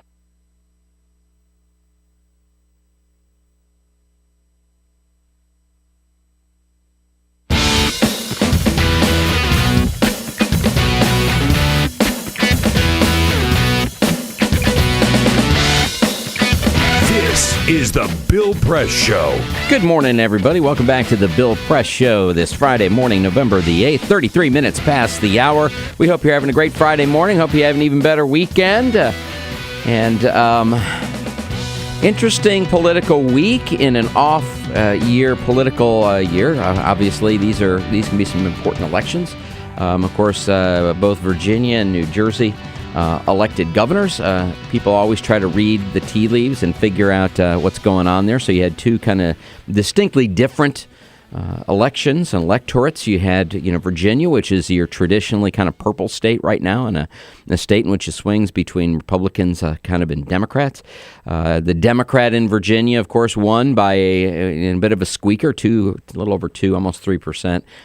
Terry McAuliffe won, and it was a microcosm of the United States. Urban centers, urban areas, urban more educated areas, went with the Democrat, and the vast swath of the middle of the state went with the Republican Ken Cuccinelli. New Jersey, however, is a little bit different case. In the state of New Jersey, you had an incumbent governor, Christie, who is larger than life, and I mean that quite literally, who won a landslide re-election with almost 30%, 3 in 10 Democrats voting for him. And so with that in mind, Time Magazine did a feature about what to do with Christie. Elizabeth Titus from Politico is reporting on this. And Elizabeth joins us now on this beautiful Friday morning. Elizabeth, good morning. Welcome to the Bill Press Show. Thanks for having me. Great. Well, tell us. I know you've been covering this story. What now does the Republican Party do with this guy? Because he's not easily put into a box. His positions are very conservative on a lot of things that people don't even understand.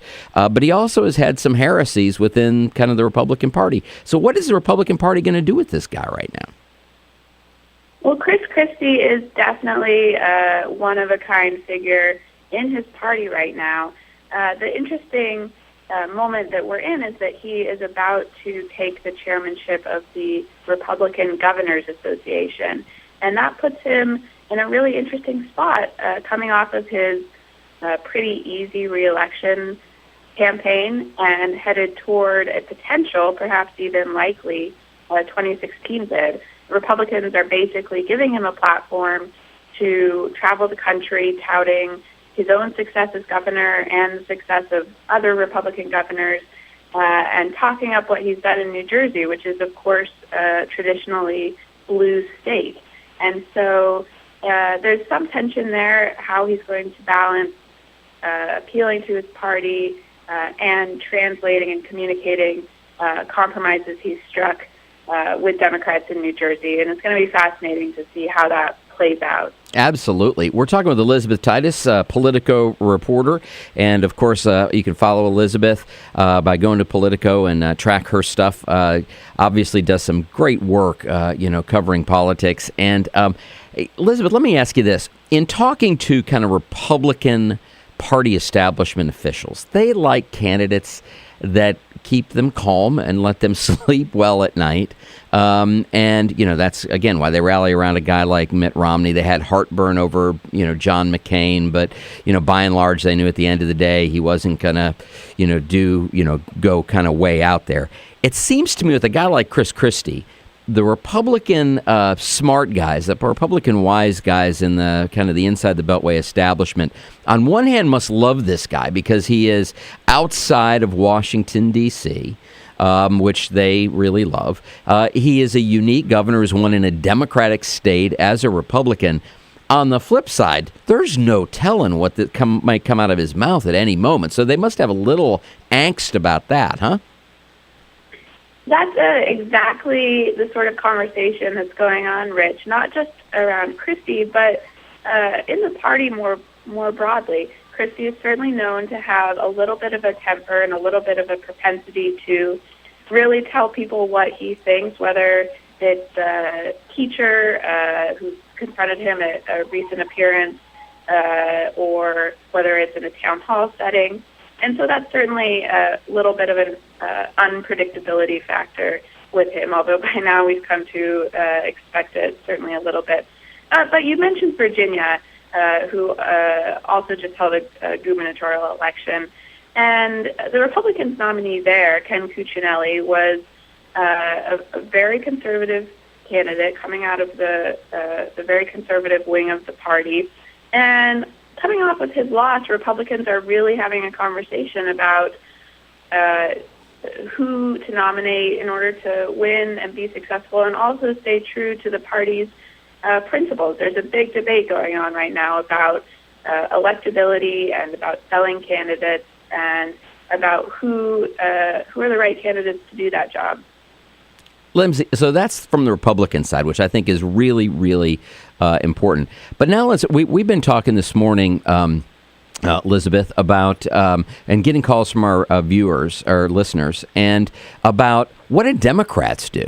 Because there's this split. I saw in the Washington Post yesterday, and I know Politico covered this as well, is that there's a lot of Democratic strategists that are saying we need to kind of paint this guy as a Tea Party hardcore right-wing guy. I'm of a little bit different mind of this. I kind of think we actually ought to embrace him for his immigration stance, which is, similar to Marco Rubio's, which took Marco Rubio's kind of position, as a front runner down to, kind of real earth. And the other thing that I think we need to continue to talk about is Christie overwhelmingly with grand arms ran toward federal help after disaster hit, which shows the value of the federal government, which a lot of these Tea Partiers don't like. So for me, I actually think we ought to be talking about some of his more progressive positions.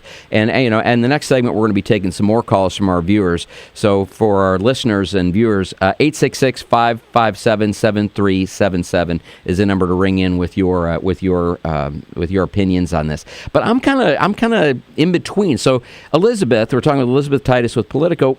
Elizabeth, tell me, what do you think? What's the conversation going on with Democrats? You've told us what's Republicans. What are Democrats? Do Democrats even know how to fight this guy? That is absolutely a question that Democrats are discussing right now, Rich. And a place where you'll really hear an interesting perspective on this is the campaign of Christie's opponent for governor, Barbara Buono, who lost by about 22 points on Tuesday. And her campaign has been making a lot of the points that you just made, that Christie has a record, they argue, that will be really problematic in a Republican presidential primary if he decides to go that route in 2016, and a record that has plenty for Democrats to seize upon for criticism. And Buono tried to do that in her campaign, but frankly had very little backup from big national Democratic stars, from Democratic organizations. she was fighting a bit of a lonely campaign. And so the sort of debate that you see among Democrats is, should Democrats go ahead and take the lead on making those arguments now, or is that something that Christie is going to face from the right wing of his party, and have that be something that Republicans, in Democrats' view, kind of take care of on their own, hitting Christie on some of the more moderate areas of his platform and his record.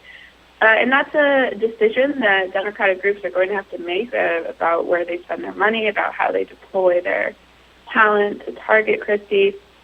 And that's, again, going to be a really fascinating thing to watch as 2016 gets ever closer. Yeah, I mean, I kind of think that the more we paint him as a Republican right-wing hardliner, whatever we can do to do that helps him in a Republican primary. And I don't want to do anything to help this guy as a progressive. Well, and that's another aspect of the debate, is that there are, and this is another part of what makes Christie, coming from blue state, pretty unique. There are parts of his record that Democrats certainly could criticize him for and appeal to the Democratic base on abortion, on gay marriage. Labor. Bring some examples. Labor, if they wanted to start making those arguments. But on the other hand, there are moderate parts of his record that could potentially be more damaging to him in a Republican primary, and that's sort of a tactical decision that people on both his left and his right are going to have to start making. Great. Elizabeth Titus, Politico.com. Check it out. It is my first go-to read. I read Elizabeth's stuff all the time. You should as well. She has her finger on the pulse of these kinds of things. Elizabeth, thanks so much for joining me this morning. Thanks, Rich. 43 minutes past the hour. 866-557-7377 is the number. 866-557-7377 is the number. How best to attack Chris Christie? If you are a Democrat and you want to make sure you're attacking him, do you attack him as a right-winger and help him out in his primary? Or do you kind of talk about his moderate positions to help destroy him in his party? Because at the end of the day, Democrats have to win. So what do you think is the best way to do it? 557-7377. That's 866-557-7377. We'll hear your calls in just a second. This is the Bill Press Show.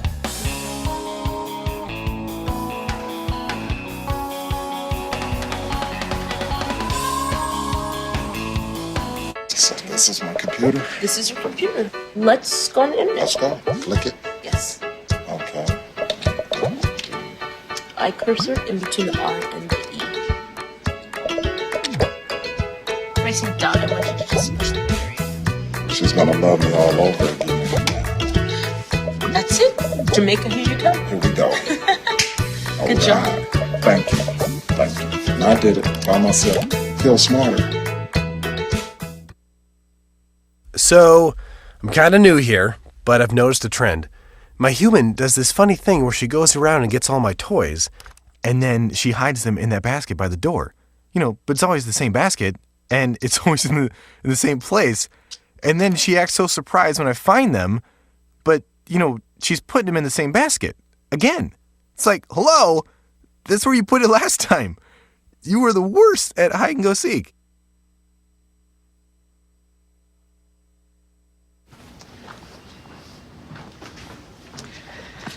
All right. I know this isn't any fun to talk about, but we should. Okay. So who's going to do what? I'll pack the dead batteries. Great. I'll only put what I don't need into a duffel bag. Perfect. That's totally unhelpful. No problem. Meanwhile, I will try to comfort everyone by speaking in a calm voice. And I'll try to get the generator going without any gas. Oh, let's not forget the cell phones, which probably won't work. Right. And who is going to handle supplies? I can forget to do a list for us. Thanks, pal. Well, I think we couldn't be any less prepared. I'm proud of you guys. Talk to your kids about who to call, where to meet, what to pack. Visit ready.gov/kids for tips and information. Hey, thanks for stopping by. You know, I followed your character since the first episode. I'm a big fan, big fan. Thank you. And listen, your storyline, it makes for incredible TV drama. Thing is, your drug use is very adult content. Too adult for the kids. So I'm gonna have to block you. Oh, man. Yeah. Well, have a good one. You're a nice lady.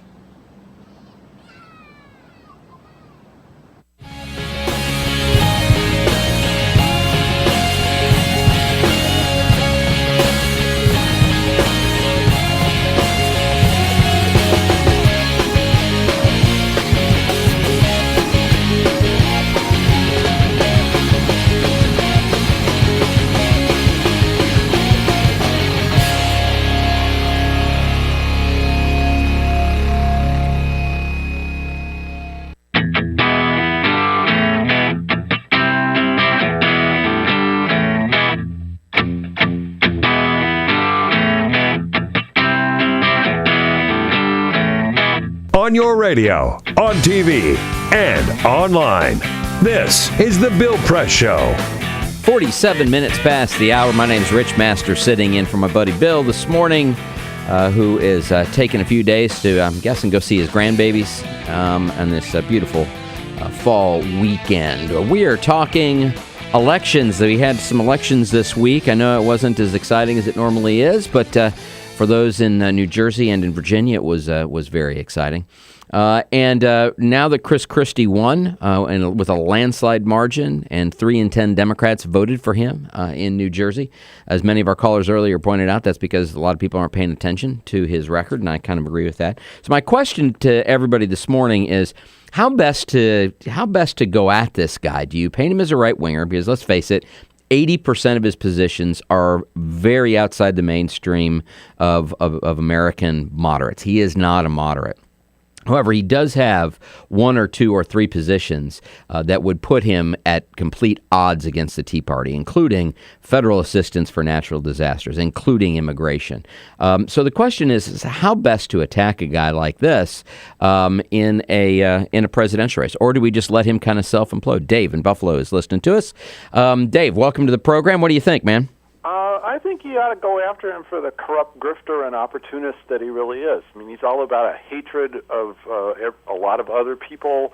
He feeds into the New Jersey angst, especially the suburban New Jersey angst. He didn't get a lot of support in the cities, and there wasn't much of a turnout there. And he's basically been cozying up to the Kochs whenever the Kochs offer us lots of money to go do a speech. He's right there for him. So he's kind of like a coke whore, so shall we speak. Did Democrats make a mistake not going after him in this race? I mean, yes. I agree. I don't know why we sat on the sidelines in this one. I don't get. He doesn't translate out of New Jersey. I mean, he's just a New Jersey phenomenon. You cross the river, and there's Bill de Blasio, who absolutely defined what a blowout is. Yeah. He won by 49% with a big voter turnout. Christie basically survived by low voter turnout, and he lost like 13% in the last week because Barbara was able to at least get a little bit of her word out, And had they done that for the last 6 months, you might have been talking about a completely different deal. And don't you think, more importantly, we could have tested out some of these things so that we're not just shooting in the dark this morning on whether we attack him as too conservative or whether we embrace him as a liberal? Don't you think we should have figured that out on this governor's race where it doesn't matter as much? Well, yeah, but it's like Main Street Press is very compliant, or basically they've thrown in the towel. They're in the tank for this guy. They're trying to create the image that there actually is a viable Republican, and that's part of their spiel. They want to keep the ratings up or whatever. I mean, I heard nothing but Christie. What a blowout. He's your presidential candidate afterwards, and yet Bill de Blasio defined what a real blowout was, and you would think that was a state secret. It was like never, 7 words on the Today Show that Bill de Blasio, who's mayor of New York City, won, and yet minutes, like 5 minutes over this hypocrite's win, and it's like, okay, we're in Pravda land here, only Pravda is probably more truthful. Thanks, Dave. I appreciate your phone call. Now we're going to go to the Garden State. Tim, who's listening to us in New Jersey. Tim, good morning. Welcome to the program. I really am interested to hear your thoughts on this. Yeah, hi. Listen, the only reason Barbara Bono didn't win is because, well, two reasons, but the main reason is because the Democratic Party basically abandoned her and supported, not anonymously, supported Christie. Just, they did not know no money, no people, no press coverage, nothing from the local parties, the political... She ran against the political bosses, the Norcrosses, the DiVincenzos, so she got no support. She's the one that would not play ball, so she got ignored. Just like they ignored Corzine. Yeah. So, now you've seen this guy, on the ground, and I presume that you're a Democrat. How in the world does 3 in 10 Democrats vote for a guy who is anti-gay marriage, anti-kind of gun control? I mean, who's a guy who has a very, very conservative public policy portfolio? Well, it's like they say, the mainstream media basically built him up. Okay, Sandy, yada yada, Obama. His association with Obama, oh my God, he's God, But they ignored the rest of his record. That's all you hear. The rest of his record, they ignored everything. The only thing you hear was, oh, he stands up to people who call him names. Oh my God! But they just ignored what he's done to all the public assistance for the poor, the educational programs. Ignored it all. Listen, Tim, I appreciate you. Hang in there in New Jersey, and hopefully we'll get you a good Democrat in there for governor at some point. 53 minutes past the hour. You are listening to The Bill Press Show this morning with Rich Masters. We'll have more of the show after we take a quick break, so hang in with us, will y'all? On your radio, on TV, and online. This is The Bill Press Show.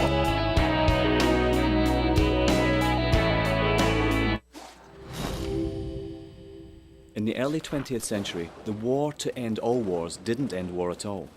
It stoked the fires of change. A traumatized world was ripe for change. The world was ready for modernism. Modernists wanted to forget history, or at least reinterpret it. More than just a style, modernism applied to virtually all forms of creative expression. Innovative artists like Picasso, Escher, Dali, they all started looking at their world differently. Other artists tried painting light itself. These were the Impressionists. Surrealists went a bit further. We had entered the age of the isms: Cubism, Symbolism, Futurism, Constructivism. All these new modern ways of looking at the world blew people away. When it came to architecture, modernists were intrigued by emerging technology. Concrete, glass and steel featured heavily in their buildings. Modernists believed that they could design a better society. Ornamental indulgence was considered a frivolous waste of effort. They thought function should always dictate form, and that mankind's intelligence, creativity and capability for radical thinking should be celebrated. Take the Russian inventor Georgy Krutikov. He suggested an idea for a city held aloft by electrical currents. This at a time when there was barely enough wattage to keep the lights on. Not everything they designed was a resounding success. But you could argue modernism was the single most influential movement of the 20th century. From house music to housewares, tables and chairs to graphic design, all have been created by the aesthetics and ideas of modernism.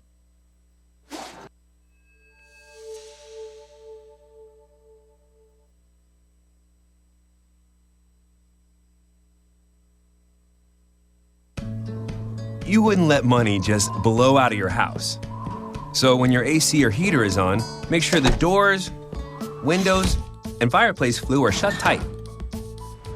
If you're headed out, turn down the AC or lower the heat by 10 degrees. And always keep your water heater set at 120. A little bit of common sense goes a long way. Get more great tips at energysaver.gov. So, I'm kind of new here, but I've noticed a trend. My human does this funny thing where she goes around and gets all my toys, and then she hides them in that basket by the door. But it's always the same basket, and it's always in the same place. And then she acts so surprised when I find them, but, she's putting them in the same basket. Again. It's like, hello? That's where you put it last time.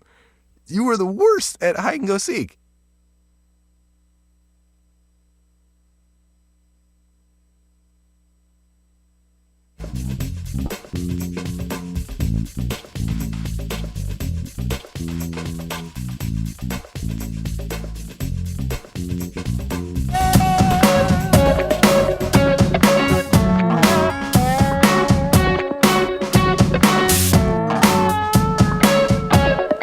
This is the Bill Press Show. Good morning, everybody. Welcome back to the Bill Press Show this morning. It is Friday, November the 8th, 2013, and I am so glad to have you along for the ride this morning. I'm Rich Masters, sitting in for Bill, who's taking a 3-day weekend. Hopefully he's getting a little R&R. We got lots more show coming up for you. We're going to take a quick break in a little bit, but coming up in the next hour, I'm very excited about this. Doris Kearns Goodwin, the very famous historian, has a brand new book out called The Bully Pulpit. And let me see if this sounds familiar to you. The gap between rich and poor has never been wider. Legislative stalemate paralyzes the country. Corporations resist all federal regulations. Spectacular mergers produce gigantic companies. The influence of money in politics deepens, and bombs explode in crowded streets. Small wars proliferate far from our shores. Does that sound familiar? Yeah, that's exactly what was happening when Teddy Roosevelt was president of the United States. Sounds awfully familiar to kind of the situation we are facing here today in the United States. And in that vein, Doris Kearns Goodwin has written a book, The Bully Pulpit, about Theodore Roosevelt. We're going to talk to her about her fantastic book, but more importantly, why it's relevant as today as it was 100 years ago when it was happening. We're also going to be talking to Kerry Eleveld about the ENDA Act. If you haven't heard, ending discrimination has happened, and we're going to talk about it coming up. This is the Bill Press Show.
Broadcasting around the nation, on your radio, on your TV, and online.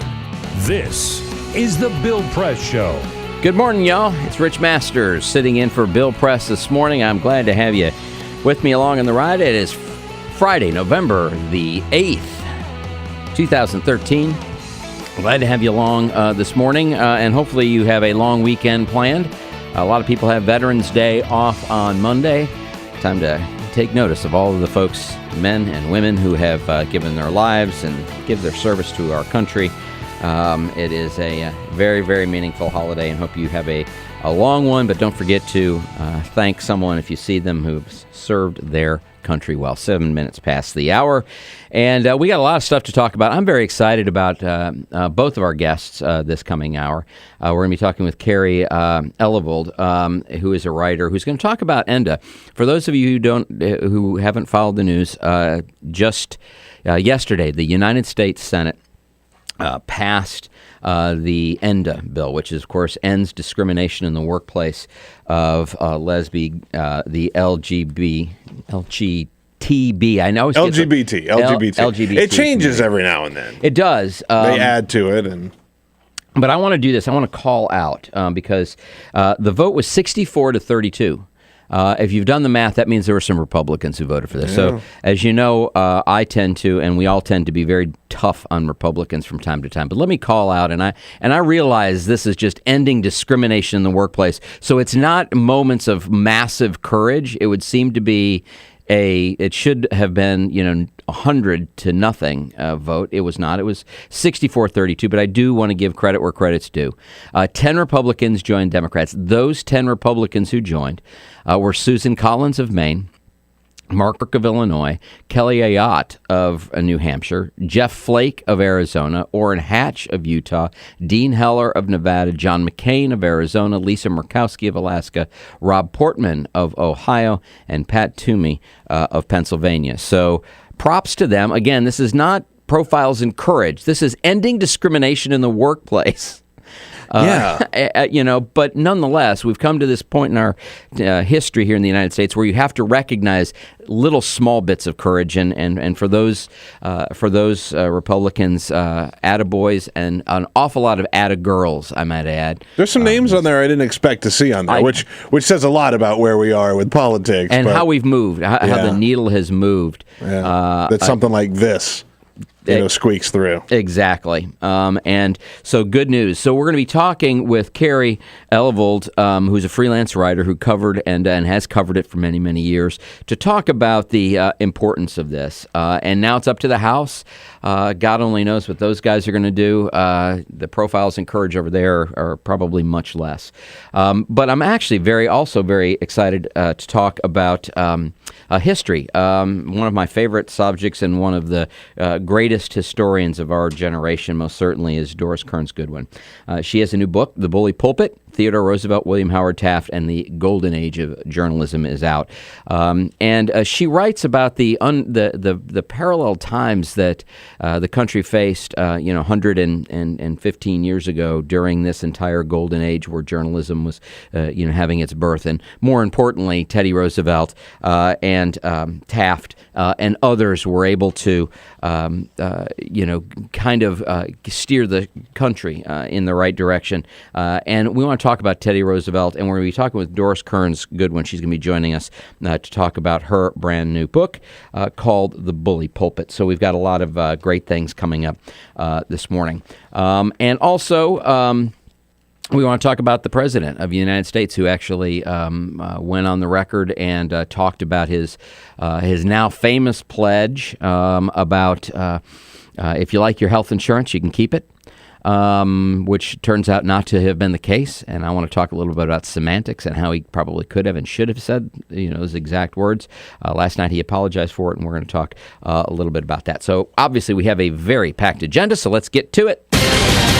This is the Full Court Press. But first, a few other stories making news. Let's start where we started yesterday. The Vice President, Joe Biden, wanted to call and congratulate Marty Walsh he did, right? up in Boston, the mayor-elect, the Democratic mayor-elect in Boston.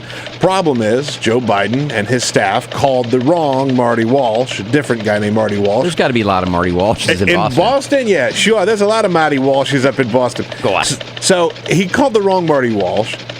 And when Huffington Post reported this story, one of their readers wrote them and said, hey, by the way, I had a weird voicemail on my cell phone from Joe Biden, who had called thinking that he had gotten a hold of Marty Walsh after calling the wrong Marty Walsh. So he called the second wrong Marty Walsh. Luckily, she saved the tape and sent it to the Huffington Post. Here's what it sounds like. Mr. Mayor, Congratulations, Marty. It's Joe Biden. Nice to see you win and nice to see Labor win. Anything I can do to help you from the White House in terms of your needs to Boston, holler, man.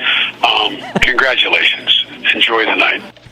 Holler, man. Holler, man. The Vice President of the United States just dropping a holler, man on a guy that he thought was Marty Walsh is the greatest thing ever. Oh, that's hilarious. And, the thing is, no one thinks that the Vice President was thumbing through the Boston phone book, just randomly call. I mean, the poor staffer who gave him, well, it is Biden after all. It is Biden, so yeah, that's accurate, but, pretty interesting. It's just awesome. I love it. Big shakeup in college football. Last night, number 2 Oregon goes down against number 6 Stanford. They beat them 26-20. It actually looked like it was going to be a total knockout. They were Stanford was winning 26-0 going into the into the fourth quarter. I mean, they scored all their 20 points in the fourth quarter, but it wasn't enough. Offense is just unbelievable. They put up 20 points in one quarter with a quickness. Yeah. It wasn't enough, however, so they will presumably drop them out of their number 2 spot, which will probably have the Alabama Crimson Tide staying on top as long as they beat LSU this weekend. Right, well, and that, as long as they beat LSU this weekend. They're at home. Alabama's at home. It's going to be an uphill climb. And Florida State will probably move into number 2. So. Well, LSU's defense, by the way, is just a little bit of props for 8 members of last year's defense went to the National Football League. You've heard of that? I've heard of it, yeah. So we got a bunch of underclassmen. So I hope they show up and put on their big boy pants and whip Alabama in Tuscaloosa. LSU looks good. LSU looks good. Alabama looks a little better. Wow, they look like an NFL team is what they look like. They really do. They really do. And this is something that she should be worried about. The largest storm ever recorded is happening right now. It's Typhoon Haiyan, and it's hitting the Philippines. Yesterday, they clocked it going 235 miles per hour. That's how high their winds were going. It's gigantic. They say that the intensity has ticked slightly above. There's a maximum intensity of 8.1. It was registering at an 8. It's a gigantic storm, and if you see some of the satellite photos that are out there, it's just remarkable how big of a storm it is. And you can't even really evacuate from. No, there is no I mean, it's the size of a country. It's terrifying. Oh my goodness! So Philippines, stay safe. We have a lot of people watching the show all around the world. I think Philippines is one of those nations watching. Please be safe. Oh, please be safe. Please be very, very safe. That is. Trust me, as someone who's been through a number of hurricanes in Louisiana, sure. There's nothing to fool around with. All right, well, our prayers, obviously, to them. 14 minutes past the hour. You're listening to the Bill Press Show this morning with Rich Masters. As you all know, the President of the United States, back a year ago when he was campaigning, there was 1,000 misconceptions about the Affordable Care Act that Republicans have derisively called the Obamacare Act, which one day, not right this moment, but one day, it'll get to be a good thing. But the president tried to refute a lot of the misinformation because, as you know, the Republicans lied flat out about the Affordable Care Act on many things. It was socialized medicine. We heard that. It was a government takeover of health care. And we heard all of their lies. So the president, innocently enough, decided to shoot down one of the lies that was very prevalent. They were spending millions of dollars telling everybody that the government was going to come in and take your insurance program away. Y'all remember that? Let's make sure we all remember what generated this response from the president. Again, hundreds of millions of dollars in advertising saying, Obamacare is going to take your health insurance away. So in response, the president decided to be emphatic. Here's what he said a year ago. So let me be clear. If you like your doctor or health care provider, you can keep them. If you like your health care plan, you can keep that too. Okay, we remember that situation, right? And I want to make sure I put this in context of how this series of events unfolded. So this is where he was defending it. And because he was up against tens of millions of dollars in negative advertising, and every time every Republican opened his or her mouth, they said everyone was going to lose their health insurance policy. People were afraid about that, so he really wanted to make an emphatic statement on that. Now that we've rolled it out, we found out that's not entirely accurate. And so earlier this week, he decided to move his message slightly. Here's what he said. Now, if you have or had one of these plans before the Affordable Care Act came into law, and you really liked that plan, what we said was you could keep it. Okay, see, that sounds like the... If it hasn't changed since the law was passed. Oh, see there. Okay, now see, that's new. That's new. That's new. That's a little caveat, right? So, but the truth is, this is why words matter. Because, the truth of it is, and again, this is the Republicans' fault for smashing and lying completely about almost every aspect of the Affordable Care Act. How much different would it have been, Peter, had the president said, if you have a good plan, then you can keep it. Yeah, that's all it comes down to. That's all it comes down to. Because at the end of the day, there are these groups, Acme Insurance Company, street corner, insurance misspelled, that people did because it was a low dollar deal. And you know what? The people were trying to do the right thing, and they went in with a lot of these bad actors that sprung up. I get it. If you are busting your ass and you're a waitress and you can barely afford any health care insurance because your employer is not providing it for you, you're going to go to Acme Health Insurance. Exactly. That's exactly what the Affordable Care Act was meant to destroy, was these bad actors, and put that waitress into a legitimate program. That would take care of her. That would actually take care of her. So instead of wasting this money, that's all we're saying. Because if you're the waitress and you've got insurance, you may like it, but you may not realize it's crap. When you need it. When you really need it, it's going to really bite. And it's like, getting back to what you say, words matter. If that had been the push, if that had been the direction and the focus of his comments, then it would be easy to say, look, these insurance companies are the bad guys. That's correct. These are the people who are trying to screw you out of health care and give you crappy plans and take your money. I'm trying to take care of you. That's what the plan is, which is what he's trying to do, is to try and get this done. Instead, so now because he didn't put it in the best way, it's easy to point out and say, well, he sort of sold us something that wasn't entirely true. Yeah, there's lots of problems. The healthcare law, by the way, is going to go down in history as it'll be his biggest, finest accomplishment. It's also going to do exactly what it set out to do. I have absolutely no doubt about it. 19 minutes past the hour. You listen to the Bill Press Show this morning with Rich Masters. And by the way, and we didn't play this clip last night. So the third part of this, all right, we heard what he said, then we heard the little kind of mush. Last night, I kind of think the president finally got on the right track. In an interview with NBC News, he actually admitted to the mistakes that were made in the language they used. I am sorry that they are finding themselves in this situation based on assurances they got from me. We've got to work hard to make sure that they know we hear them and that we're going to do everything we can to deal with folks who find themselves in a tough position as a consequence of this. Beginning of a strategy, I think, to really turn this around. 866-557-7377. 866-557-7377. I want to ask you, is the White House handling this correctly? I mean, finally, there's an apology. And the truth is, I'm of the mind that the only reason the only thing he's got to apologize for is the words he chose. The policy was correct, and he was driven to make this statement based on the myriad of lies being told. So if the president has to apologize for the misuse of language, I think Republicans have to apologize for the lies they have told and continue to tell to this day about the Affordable Care Act. 866-557-7377. We're talking health care when we come back. This is the Bill Press Show.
This is the Bill Press Show. Good morning, y'all. Welcome back to the Bill Press Show. My name is Rich Masters on this Friday, November the 8th, 25 minutes past the hour, and we are glad to have you along for the ride this morning. And last little bit, we've been talking about health care.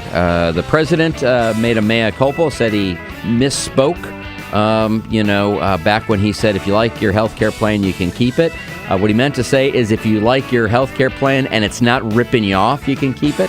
That's probably what he should have said, but he did not. So we're talking about semantics now. Mary in Chicago is listening to us. Mary, what do you think about this?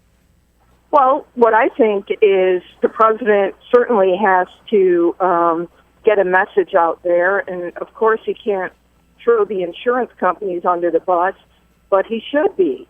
The insurance companies smell some money in this. Why should they take a little bit of money for a really bad policy they're selling a poor person when now, under Obamacare, the government can pay for a better policy for that same person? Amen. So now they can make some money off of this. So, I mean, to me, Obamacare didn't go far enough. We should have a single-payer system. And don't you think it's silly that, everybody's focused on a word gaffe when every day, still today, by the way, there is a steady stream of lies and deception being spread about the Affordable Care Act? Oh, my God. It's incredible. It's ridiculous. I just think I wanted to point out when I heard you guys this morning that the insurance companies are now in charge of our health care. That's ridiculous. I mean, the fact that they're limited to 20%, making 20% off it, that didn't go far enough. Yeah, thanks. Bob in Tacoma, Washington is listening to us.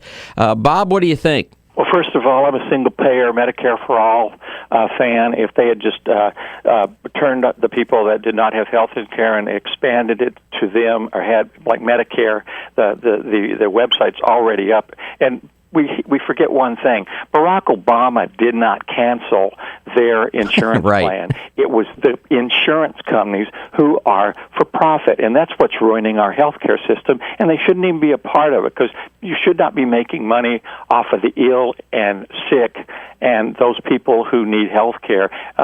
It shouldn't be profit. They should put people before profit. But he should say, I did not cancel their plans. The insurance companies did. Go protest to them, or go let them know that you're unhappy. But it's not his fault. Like I said, I'm single-payer Medicare for All, but since they weren't able to get that, at least there's some good things in this, and it's a step towards single-payer. But anyway, he didn't cancel the plans. The insurance companies did. So they need to put the blame where it really belongs. Bob, thank you. Not on the president. Yep, I agree with you, Bob. Thanks for that, and thanks for being rational. I mean, I can't believe it, a rational person. I didn't get single-payer, but I'm happy at least we're moving in the right direction. Listen, we've got Doris Kearns Goodwin, historian, coming up to talk about her brand new book, The Bully Pulpit. I'm very excited about this, so make sure you come back to hear it. This is the Bill Press Show.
The Bill Press Show.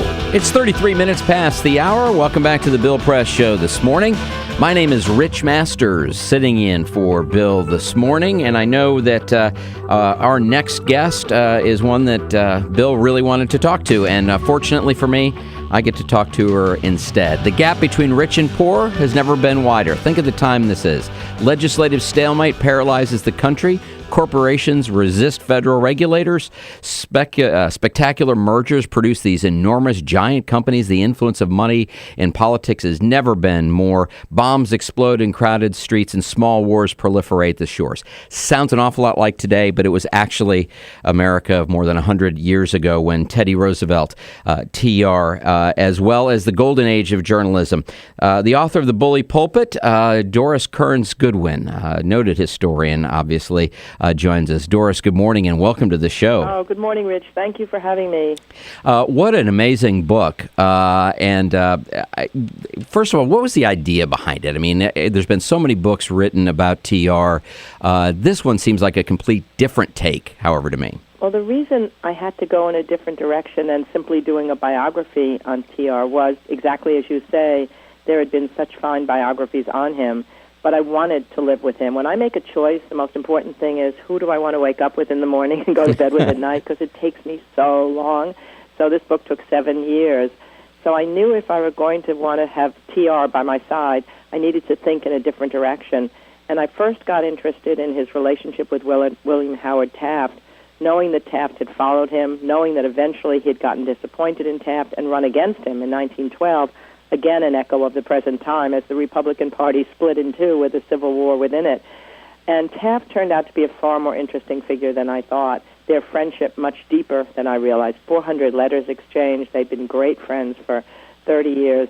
So when their friendship ruptured, I got that emotional understanding of what had happened between the two. And then I was off and running. I'll bet. Well, and how did it morph into also kind of the golden age of journalism? Because, as a former journalist myself, that part of the book particularly appeals to me.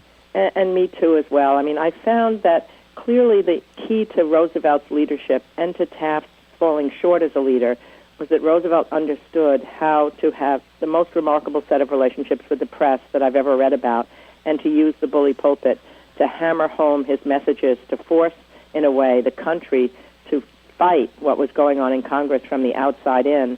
And the emblem of the journalists at that time was at this one magazine, McClure's magazine, which run by this crazy, wonderful character named Sam McClure. And the most legendary group of journalists, as I'm sure you know their names, gathered there, Ida Tarbell, Ray Baker, William Allen White, Lincoln Steffens. And he made that magazine a force for change and good. Historians will argue it had as much a role in the progressive era, as did Theodore Roosevelt. And then Roosevelt developed this extraordinary sense of rich relationships with them, having to lunch and dinner and breakfast, becoming friends without either one of them losing their integrity, because they could keep criticizing one another even as they grew close. And this also, especially in the relationship between Taft and TR, there's the friendship that turns into a rivalry. But it was also a time that people forget, because I think we're in this middle of this current modern day era in which everyone thinks that the Washington political class is constantly at war, that there's no reasonable adults in the kitchen. It was very similar back then, was it not? And how did they kind of overcome that, or did they?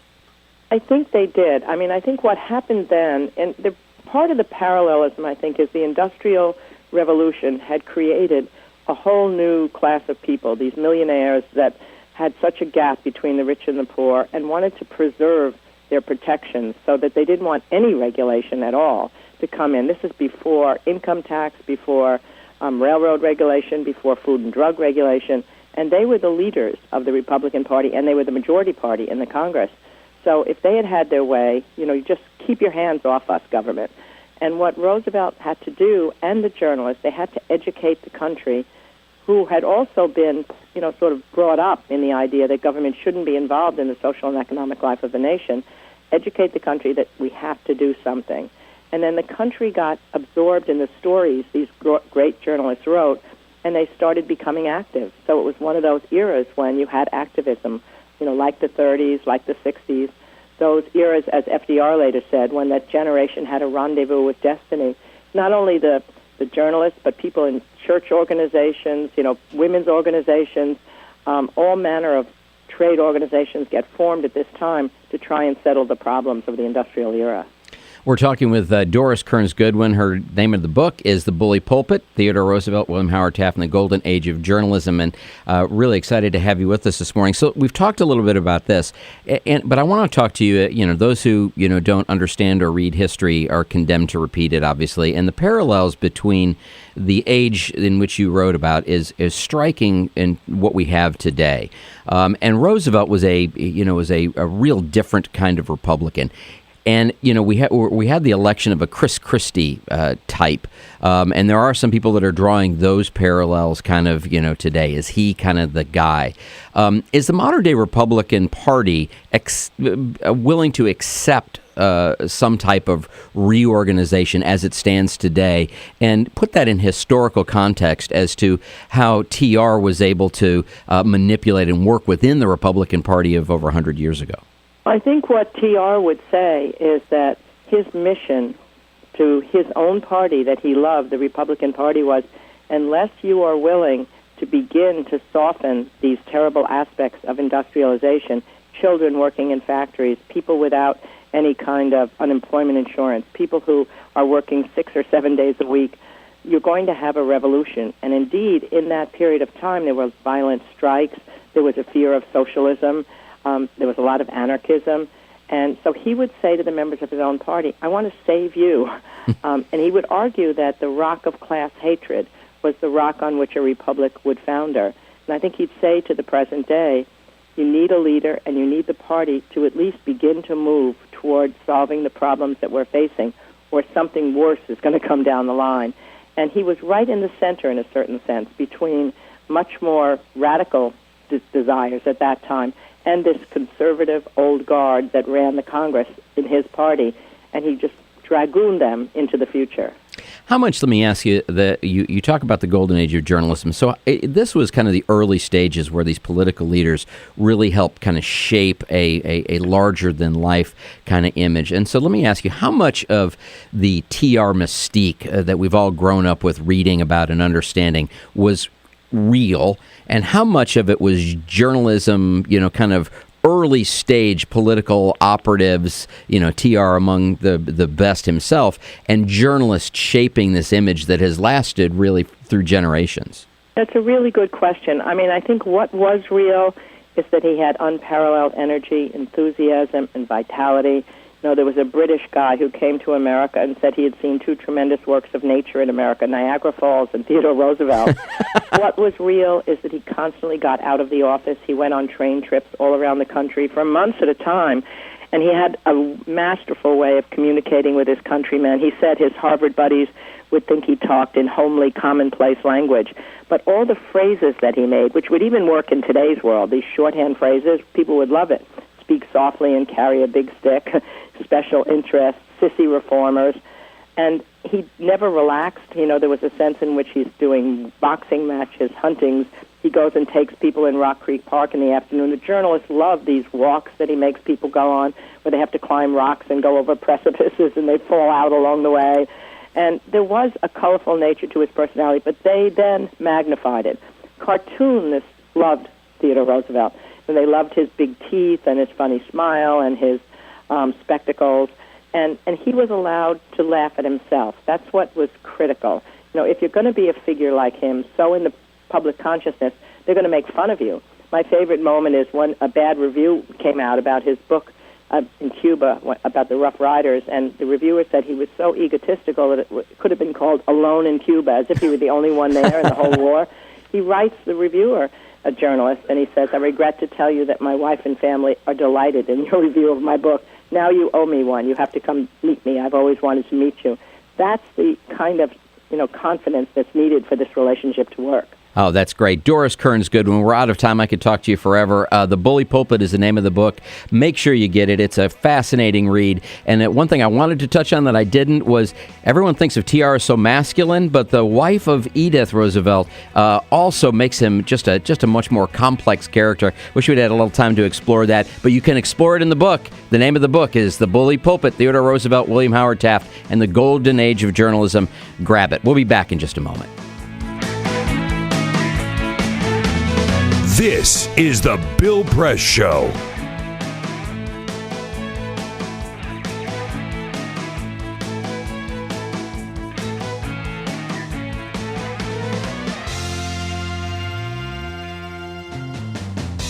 Look, the worst part about business travel is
Connect with The Bill Press Show on Twitter. Follow us at BP Show and tweet using the hashtag WatchingBP. This is The Bill Press Show. Good morning, everybody.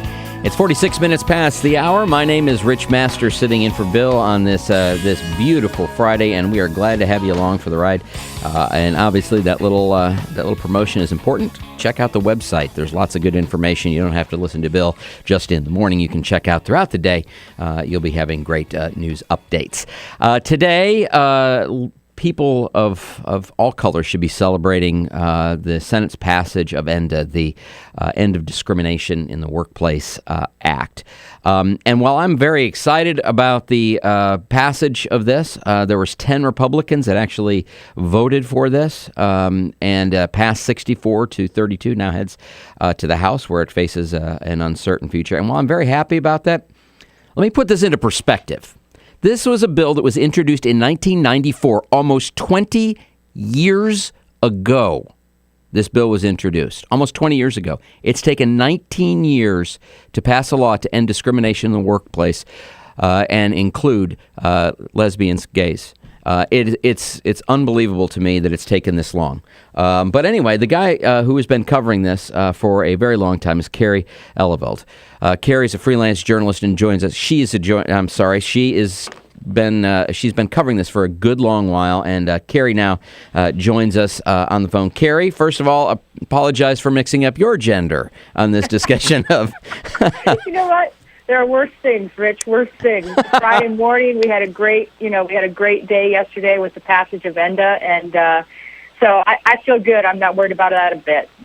All right. Well, let me ask you. I mean, again, in the euphoria over this, and I was thrilled. Of course, I think everybody who is in favor of basic human rights and basic fairness and basic civil rights could not have walked away anything less than unbelievably thrilled. Including 10 Republicans. And I earlier, Kerry, I was trying to call them courageous, but they're not profiles in courage. This is ending discrimination in the workplace. It should seem simple, but it's taken 19 years for this to happen. Well, I tell you, I'll improve on that 19 years. There was actually a version of this bill. It's not the version that exists now, but there was a version of this bill that was introduced by Bella Abzug in the 1970s. Wow. So it's even taken longer. I mean, the version that we're dealing with now, I think, was essentially, I mean, it's had some changes too, but was introduced by Ted Kennedy, Senator Ted Kennedy. But anyway, so it is really taken a long arc. And one of the problems with it is that a lot of people don't even know it's a problem. I mean, 90% of Americans think the law already exists. Yeah. And when you tell them it doesn't, most people go, "Really? Are you kidding me?" You can walk in and you can be the top seller in your particular auto parts store or whatever, and they can say, "You know what? You're lesbian. I don't like you. You're out of here," and you have no recourse. And so, that's one of the reasons that it's taken so long.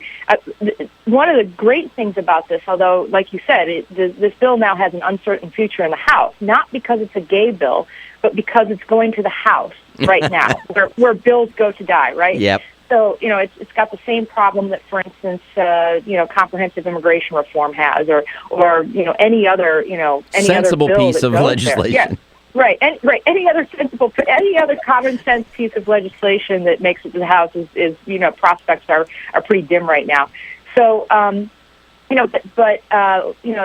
this has been a problem that people didn't know about, and in some ways, the Senate passage of the bill helps at least illuminate people. Right, helps people to know that this actually exists and that you can still be, fired in 29 states for being gay, and another 30-some-odd states for being, I think it's about 34 right now, for being transgender, for your gender identity, right? So, yeah. So anyway, but the other stark contrast here, which is really interesting, is this is sort of the second major piece of legislation that we've had come up, during President Obama's gay piece of legislation during President Obama's term. There was another one, but it was kind of, it was sort of a gimme. So Don't Ask, Don't Tell repeal was the last time we saw, a piece of pro-gay legislation in the Senate chamber. And the contrast between the way it was, and I wrote about this in my article in Salon, the contrast between the way it was then in 2010, which is about 3 years ago, and the way it was now was just startling. I mean, number one, that was Don't Ask, Don't Tell repeal was the first major piece of legislation to be passed through the Senate chamber, and major piece of pro-gay legislation, pro-LGBT legislation, and it just took an enormous lift. We had 3 votes on that. The first 2 failed. The third one succeeded in the final hours of that congressional session.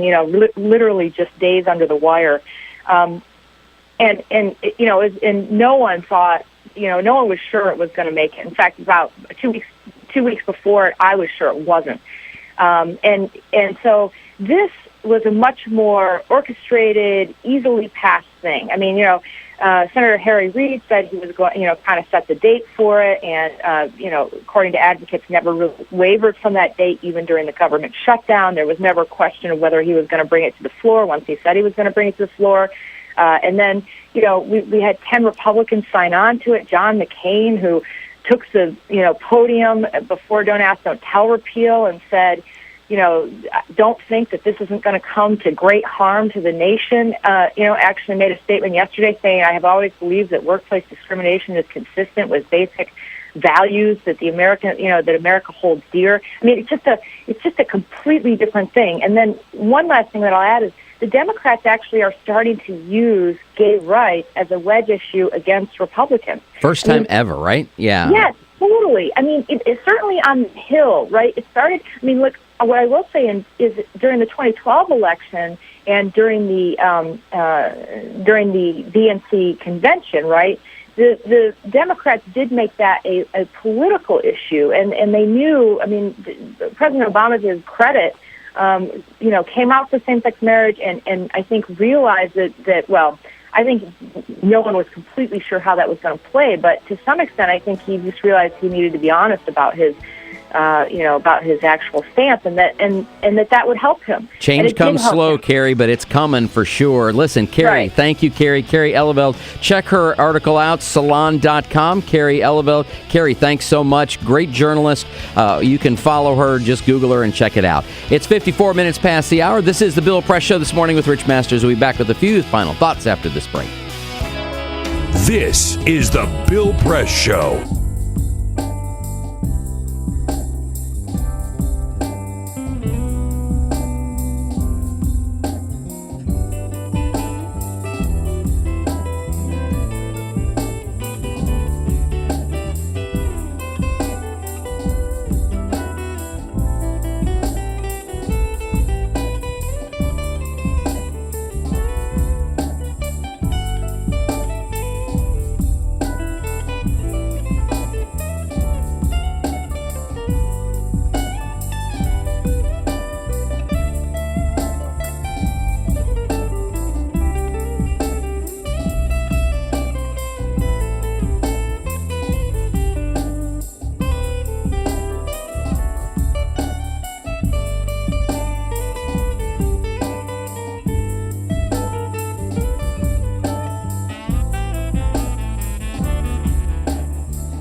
the Bill Press Show. We have breaking news to share with you. Oh, It's boy. just it's just now breaking. Breaking news. Sounder, breaking 'cause I know news. we gotta do Turn up your radio. The whole Yeah. This is Well, it's not the actual. It's not the press. actual Hey, full Rich, I do have some breaking news. We have the final elections from the mayor's race in Boston. The Boston Election Department says that the third runner-up in the race for mayor was actually Red Sox player David Ortiz. Oh, no! Red Sox player David Ortiz actually received more write-in votes than anyone else. So Marty Walsh came in first. John Connolly came in second. And then third, Big Papi. Dude, he could have been mayor. Big Papi could have been mayor. And Dude, he then, should you know run for what? mayor. Then you know what? If he'd have been mayor, he'd have gotten a call. Hey, Big Papi, this is Joe Biden. This is Joe This is Biden. Joe Biden. Was going to call Marty Walsh, but the phone was... Holler, man. Holler, man, if you need me. It's been great. Have a great weekend. Kiss a veteran this weekend. This is the Bill Press Show.